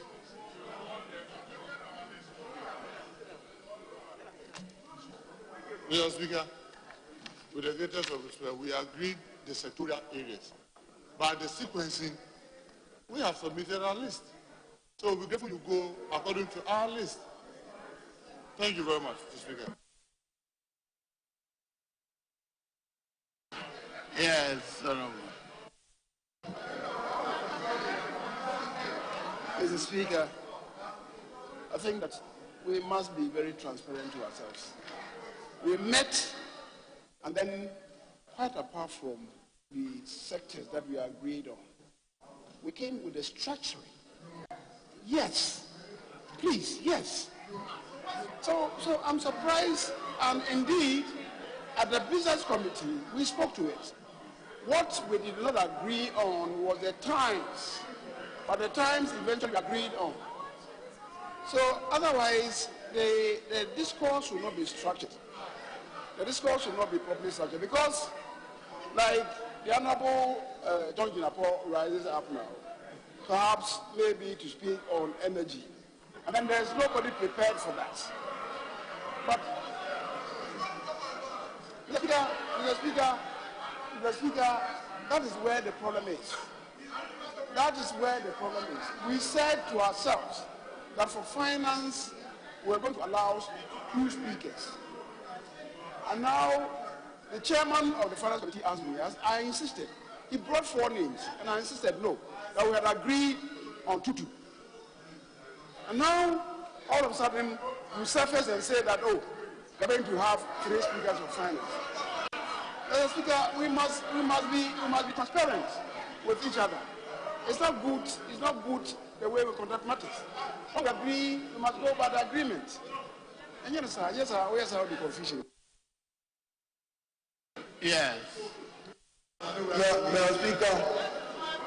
Speaker, the leader of government business is talking about transparency.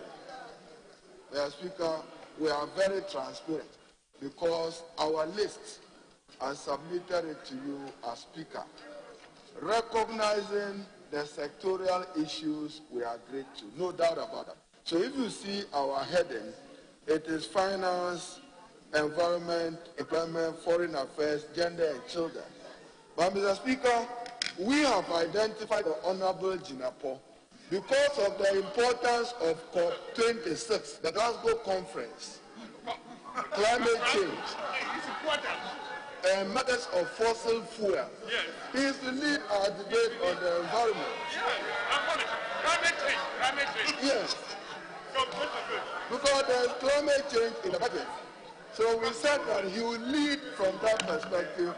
Then he will be supported by the expert in that area, Dr. Tai Labi. So, Mr. Speaker, we haven't departed. I want to keep faith with what we agreed. Yes. Jinapo is not finance. And it's not members, what is before me are labeled: finance, environment, foreign affairs, youth and sports, employment, gender. In the case of Honorable John Abdullah Jinapo, he is number 1 on employment. I did not submit that. This is what you brought. It's signed by them.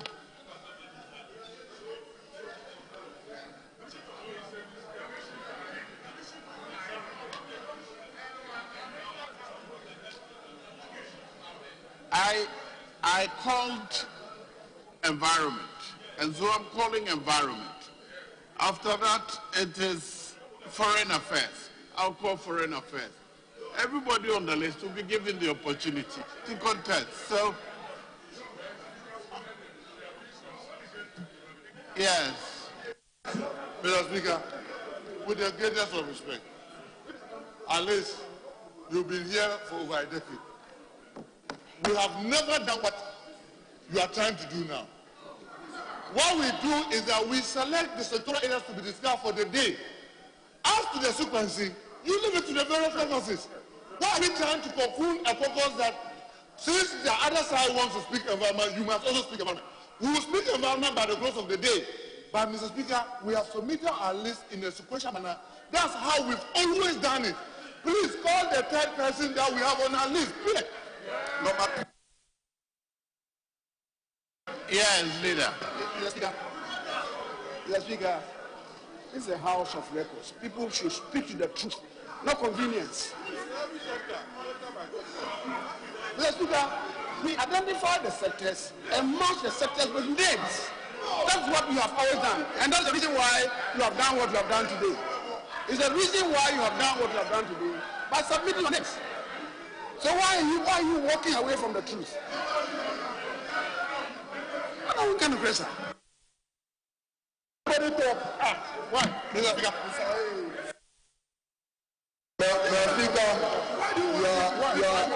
Speaker, you are very right. You are very right on what my signature is there.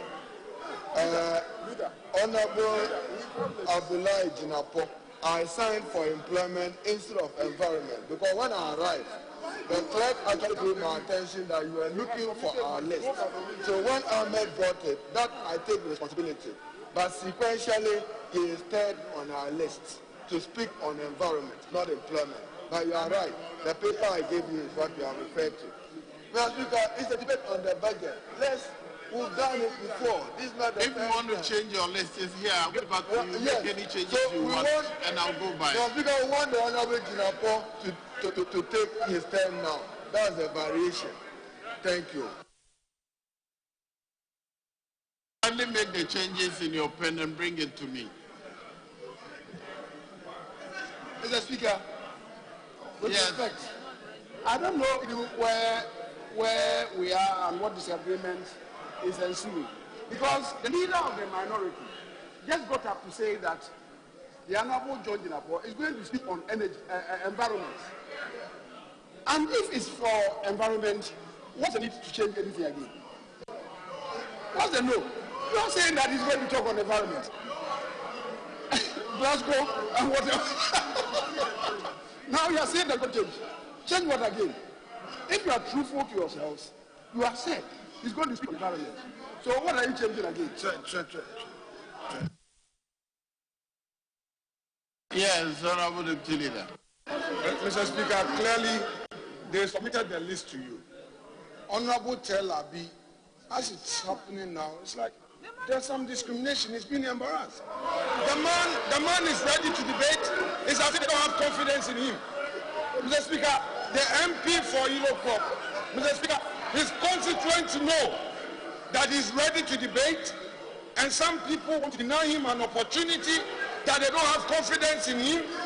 Mr. Speaker, no, you are choosing Honorable J.J. Jinapo over him. That's what you're trying to do now. The man is ready, and you're embarrassing him, Mr. Speaker. It is his right to speak. For right. They shall let him. Mr. Speaker, why? Why do you choose John Jinapo over Honorable Tel Aviv? Why? What's happening? You are discriminated. You have to be fair. Mr. Speaker, this amounts to discrimination. You cannot be fair to your own colleagues. Why are you giving priority over some members over Honorable Tel Aviv? Why? You've given his name and suddenly you are changing. Mr. Speaker, well, his constituents are seeing what you are doing to him. Yes, Leader. Thank you, Mr. Speaker. Mr. Speaker, I don't think that Honorable Abonimaki should be allowed to manage our caucus for us. We know how to manage our caucus. And Mr. Speaker, I don't know why you should allow him to do that. He is not the one to choose for us who speak on what topic. It is our duty to do that. And we are saying that Honorable Jinapo should speak. That is none of your business. That is none of your business. So by trying to point to Honorable Tel Aviv and to say that his constituents are seeing what we are doing to him, you are not being fair to the member. And you are not being fair to the couple. Because we should not allow Afenimaki to behave the way he's been doing. It is not fair. Very well. Honourable members, the leader has made changes and he has brought me a new list. And under the new list, John Abdullah Jinapo will now speak on the ballot. Yes.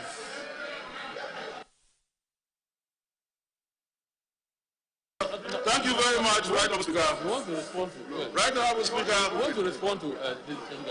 We want to respond to it. Imagine his name.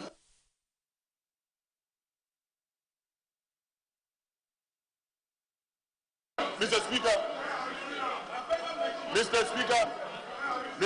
I found the deputy minority leader comment very unfair. Please. No, he mentioned my name. I'm not giving you the floor. The time is running against you. Please go ahead. Thank you, Right Honourable Speaker. Right Honorable Speaker, it is true that climate change is a major issue as far as the socio-economic development of this world is concerned. Mr. Speaker, indeed, Africa contributes only 2 to 3% when it comes to global warming as far as climate change is concerned. Mr. Speaker, climate change continues to pose a major problem towards food security. And in order to appreciate that, you ought to go to the budget. The Minister of Finance tells us that our rate of inflation, which is 11%, is mainly on account of food inflation. And yet his colleague, the Minister of Agri, is on one radio station to the other, telling the people of Ghana that food inflation is tumbling in the markets. Mr. Speaker, between the two, between the Minister of Finance and the media is here, they've reported the Minister of Agri and the Minister of Agri. Who do we trust? One of them cannot be right. But Mr. Speaker, if you want to appreciate this whole issue about climate change, you have to go to the 2021 budget. Mr. Speaker, following the COVID pandemic and its associated climate change consequences, the minister appeared before this house and asked Ghanaians to make so many sacrifices. Mr. Speaker, what did the minister ask us to do? All public sector workers, including MPs, our salaries were increased by just 4% against a rate of inflation of 11%. The minister went further to say that because of COVID, the national health insurance levy should be increased by 40% from 2.5% to 3.5%. He went further again and asked Ghanaians and their banks to pay a financial sector recovery levy of 5%. The energy sector recovery levy was increased by 20 pesos on diesel and petrol. Mr. Speaker, the issue of climate change is very, very critical. Mr. Speaker, as a result of that, the minister has asked us to pay a sanitation and pollution levy of 10 pesos on diesel and on petrol. Mr. Speaker, he went further to ask us to pay a VAT flat rate of an increase of another 1%. All these taxes and levies, Mr. Speaker, led to a cumulative increase of 13% of fuel price at the pump instantly. That is the sacrifice Ghanaians have made, even in the midst of climate change, Mr. Speaker. Even in the midst of all these difficulties, Ghanaians have been asked to pay a whopping 13% increment at the pump. Mr. Speaker, as if this was not enough, as if this was not enough, Mr. Speaker, as if this was not enough, the price stabilization and recovery levy has been increased by 40%.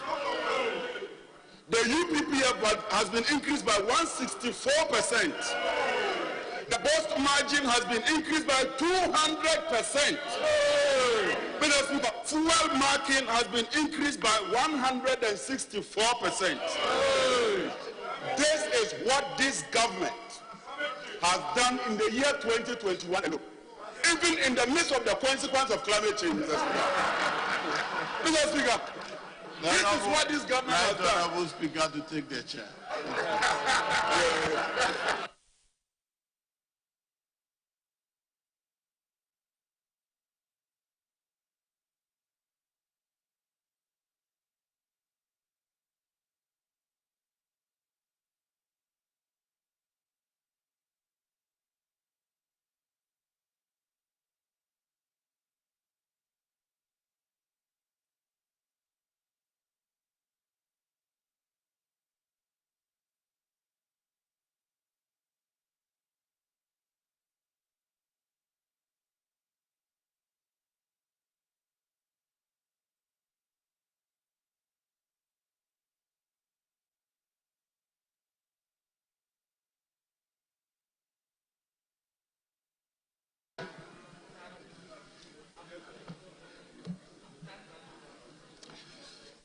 Yes, honorable members. It's important to remind you that we are streaming live. And so the whole world is watching us. Just to remind you, so that how you want to be seen, viewed, and respected will be what will happen. I am told that the minority side is on the floor. Honorable John Jinapo has 15 minutes. He's already used 4 minutes. That is the instructions I have. So we'll continue from here. In fact, 4 minutes, 17 seconds. That's what you've used. So we'll continue on environment, I'm told. After that, I'll listen to the leaders to give me the ground rules which you've agreed upon, and I'll enforce them strictly. Yes, Honorable. Thank you very much, Right Honorable Speaker. Right Honorable Speaker, I was talking about the sacrifices the ordinary Ghanaian has had to make to ensure that in what the minister described, he wanted to achieve what he called completion, consolidation, and continuity. Ghanaians were asked to tighten our belt. Mr. Speaker, Ghanaians were asked to pay so many taxes. Even after complaining, we went ahead to do that. But something happened, Mr. Speaker. Something happened that we are not averting our minds to. Mr. Speaker, in the course of the year, aside these taxes, the Minister of Finance has accrued some other revenues that we are not even talking about. Mr. Speaker, if you take oil prices alone has increased by 60.4%. Ghana is a net exporter of oil. Indeed, the difference is about $1 billion. Mr. Speaker, cocoa prices increased by 3.8%. Cocoa volumes, because your revenue is a function of price and quantity. And so even as the price is increasing, the volumes increased by 32%. Gold increased by 4.4%. Even on the downward side, because of the taxes that we collect, finished products, that is imported fuel products, increased by 41.6%. Cumulatively, it means that the minister got 11 billion from exports. That is what this minister got. That is what this minister got in terms of revenues. Despite all these taxes and other revenues, today, Mr. Speaker, you have to look at out 10 when it comes to the 2021 budget. Because you cannot do an analysis of the budget if you don't look at what we achieved in 2021. He is reported up to Q3, because that is where the data is available. Mr. Speaker, the minister told us that if we were to pay all those taxes, he would have achieved 51 billion as total revenue. At the end of the third quarter, he managed to achieve only 47 billion, meaning that there was a deficit of 4 billion. We are all talking of the deficit. If you look at the deficit, and I refer to paragraph 46, the minister is projecting that overall deficit by the end of the year will be in double digit of 12.1%. In just 9 months, despite all these revenues, just 9 months, the public debt has increased by 50 billion cedis. Mr. Speaker, today when we collect our tax revenues, it can't even satisfy debt servicing and then wages and salaries. That is the true state of the Ghanaian economy. Mr. Speaker, wallahi, Mr. Speaker, wallahi. Wallahi, Mr. Speaker, wallahi. The people of Ghana are suffering. The people of Ghana, they are suffering, Mr. Speaker. I'm saying it, that the people of Ghana are suffering. Today, how families would even put 3 square meal on the table, it's a major issue. And as members of parliament, Mr. Speaker, I think that we should show concern, we should show empathy. I just came from the constituency. Everywhere you go, Even in the north, the cliche is that wahala, wahala, wahala, wahala. But Africa, we are not here by accident. We are here because the economic management team, led by Dr. Mahmoud Baumia, has demonstrated a clear sense of incompetence. That is the truth, Mr. Speaker. If you look at the figures, we cautioned them. We told them about borrowing. We told them about the deficit. They insisted that they knew better. I think that the time has come for the president to consider doing the noble thing by dissolving the economic management team and getting a competent team to manage this economy. Mr. Speaker, having dealt with the 2021 budget, let me now attend to the 2022 budget. Mr. Speaker, unfortunately, one would have thought that this government would change course. But when you look at the 2022 budget, it is even worse than the 2021 budget. And I will demonstrate why I say that this 2022 budget cannot be described as an Ajenkwa budget. Mr. Speaker, they are seeking to raise tax revenue from 55 billion to 80 billion. What it means is that they want to increase our tax base by 45%. In fact, total revenue is estimated at 100 billion.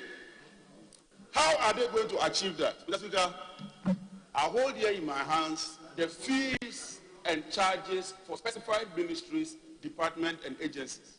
This bulky document that you see, this bulky document contains all those agencies. The Minister of Finance said that this year alone, all of them are going to increase their charges by a minimum of 15%. That's why he's proposing a minimum of 15%.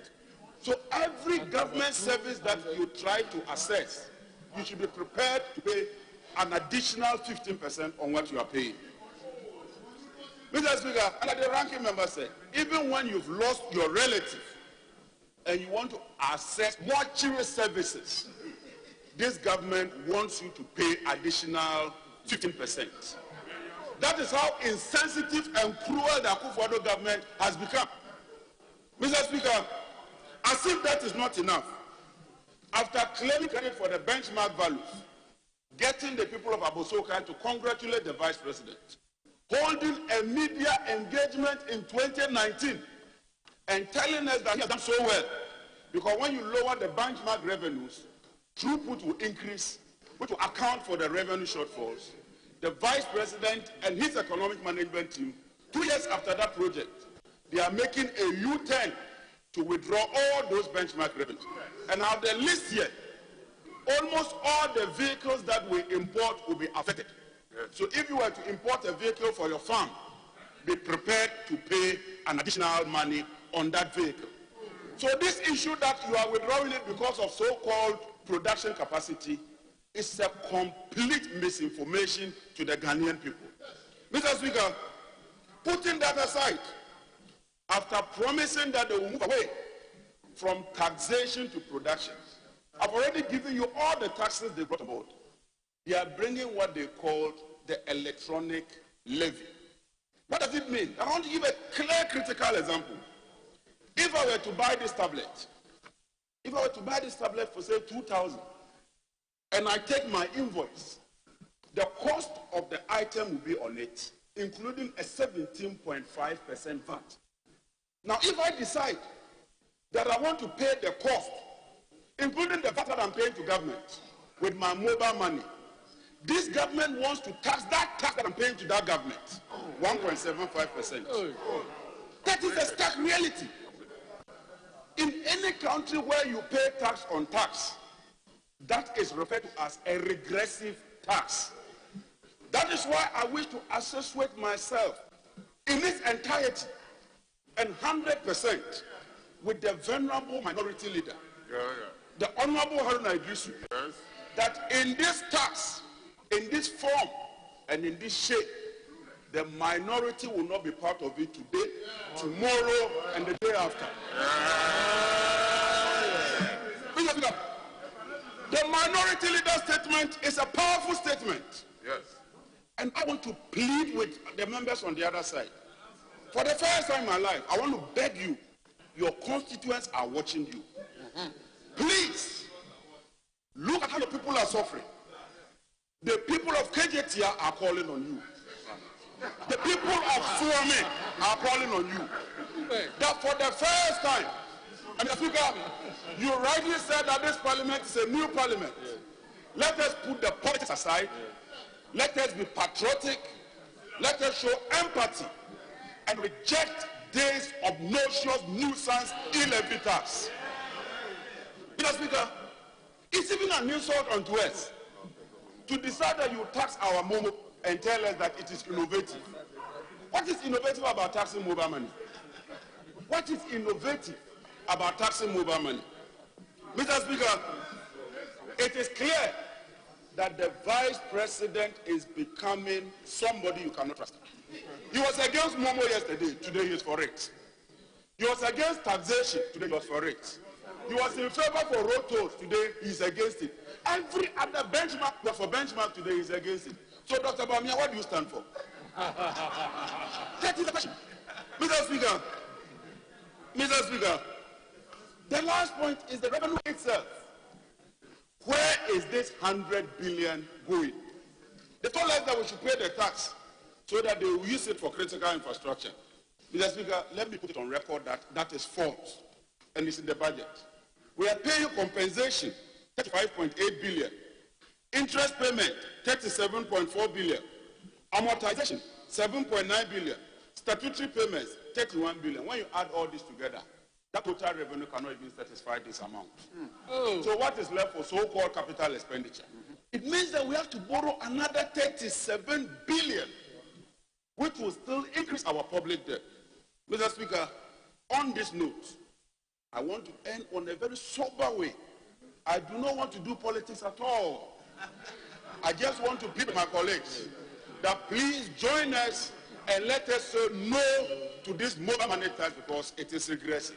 On that note, Mr. Speaker, let me say that climate change continues to be a major issue. Climate change continues to be a major issue. And all of us must pay attention to that. Thank you, Right Honorable Speaker.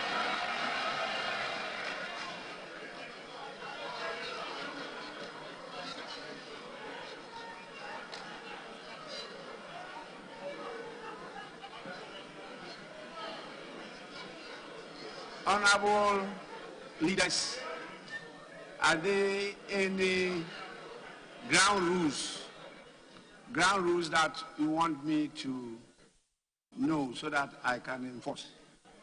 I see that we are on environment and Dr. Dixon is next. His is supposed to be 10 minutes. But maybe there are other things that you want to draw my attention to before we proceed.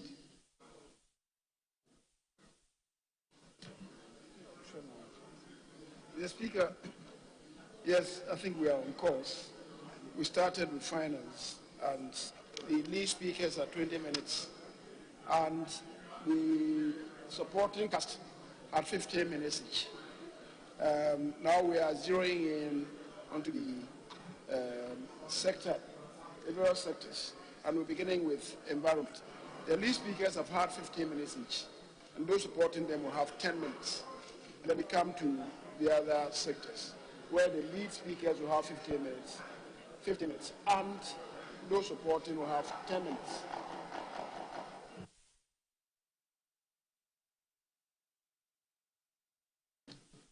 Yes, Majority Leader, please. Mr. Speaker. Just a minute. I didn't hear the last part of his submission. The Speaker said that we began with finance. An agreement was that the lead speakers will have 20 minutes, and the supporting cast will have 15 minutes each. We've moved from there. Now we're on environment.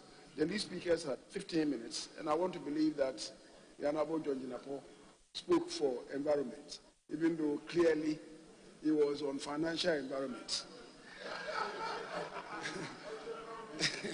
The Speaker, so the other two speakers will speak for 10 minutes each, and then we come to the other sectors. where the lead speakers will have 15 minutes and the supporting cast will have 10 minutes each. Yes, the first deputy speaker has actually written those time allocations against the names. But I thought maybe there are other things you want to draw my attention to. Yes, Minority Leader. Mr. Speaker, I generally agree with Leader that at Business Committee, this is what we agreed to. Suffice it to add that we said that today, finance, employment, environment, foreign affairs, gender and children, youth and sports, they will begin the debate today. The only matter we did not conclude was the sequencing as to whether it will be finance, employment, or employment, foreign affairs. That we did it. But generally, this is what we agreed to. So on our part, we are on environment now, and we got the Honorable Abu Jinapo. So the rank on environment will be next on our list, the Honorable Ebenezer Taylor. Then that brings closure to environment. Then we can move to employment and foreign affairs. Thank you, Mr. Speaker. Then you have gender and youth and sports. So the objection he raised is noted, but just that we didn't agree on the sequence. Is it after finance, foreign affairs, or after foreign affairs, employment? But generally, Mr. Speaker, we can proceed further with the times he has allocated. Thank you.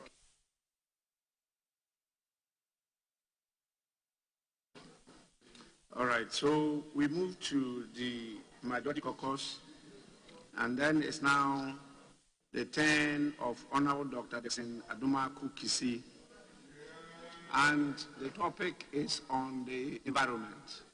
You have 10 minutes. Thank you, Mr. Speaker. I'm very grateful for this opportunity. Sorry, you are at the seat of Honorable Kweku Ajima Menu.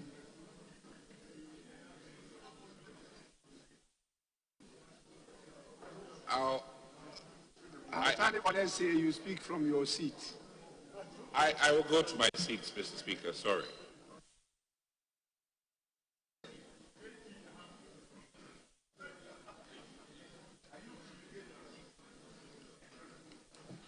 Thank you, Mr. Speaker. I appreciate the fact that this House is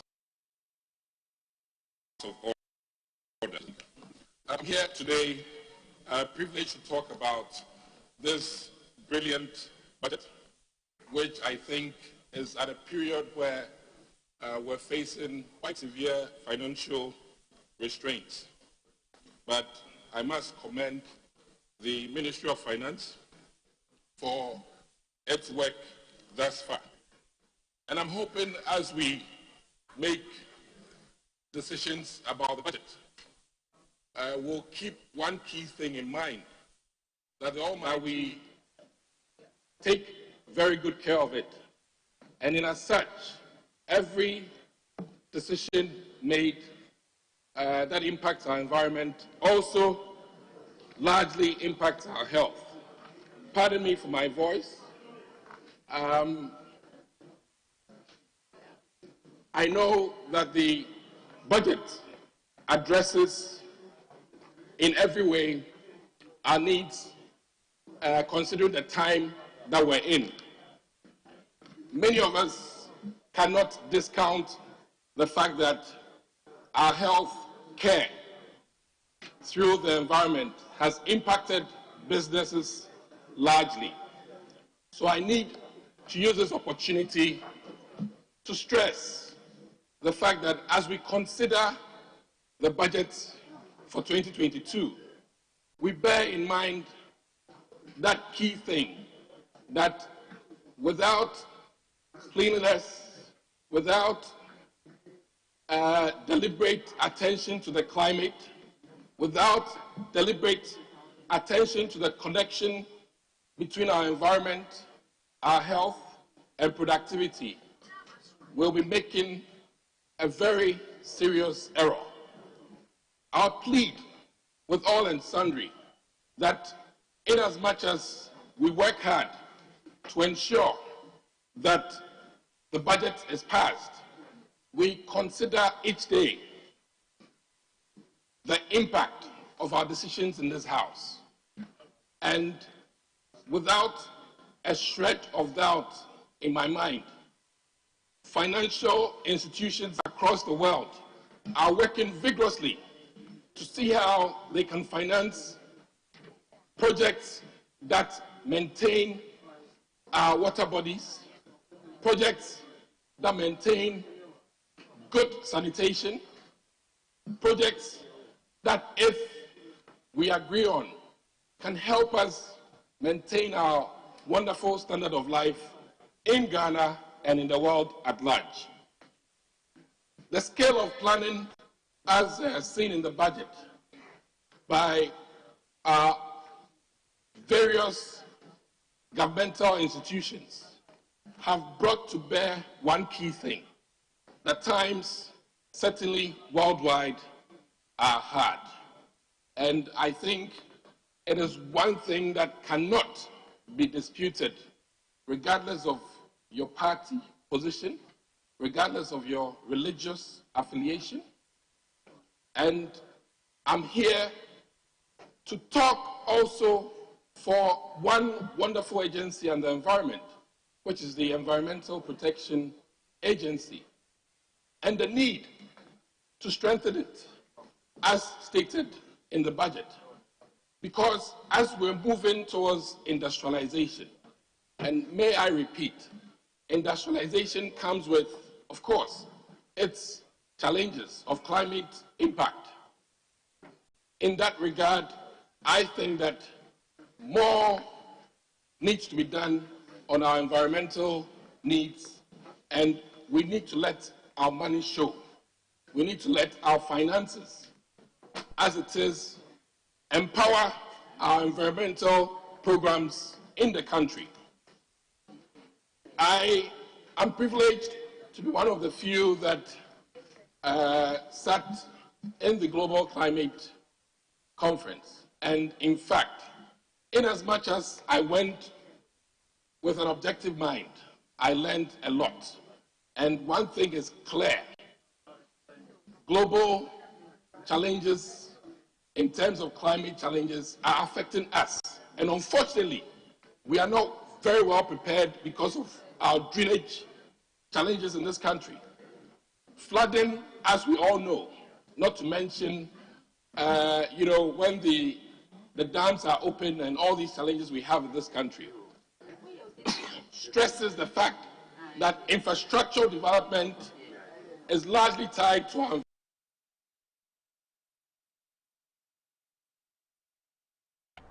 The Prime Minister of Denmark, Ms. Mette Frederiksen, will embark on a two-day official visit to Ghana from Wednesday, November 24 to Thursday, November 25, 2021. A statement from the Danish Embassy in Accra said her visit would mark the 60-year anniversary of diplomatic relations between Ghana and Denmark.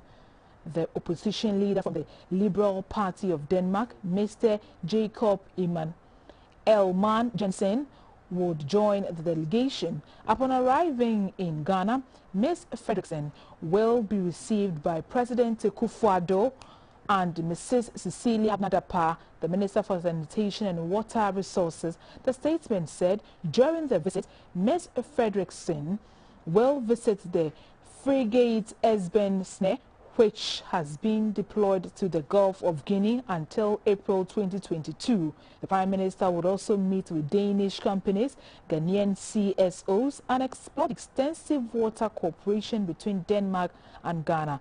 Speaking ahead of the visit, Ms. Frederiksen said she looked forward to exploring Danish contributions to the fight against piracy in the Gulf of Guinea.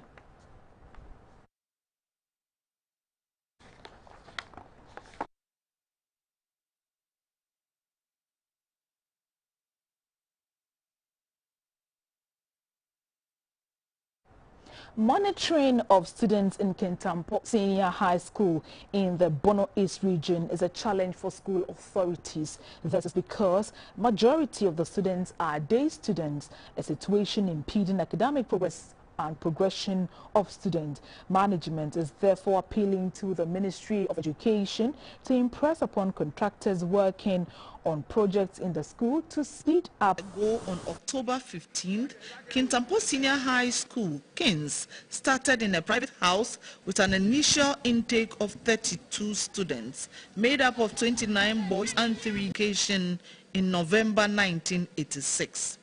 With a population close to 3,000, half of the students are business, home science, general arts, science and visual arts. A number of development projects to have the construction is about 70% complete on track. There is nothing to show in terms of development. The few streets that we have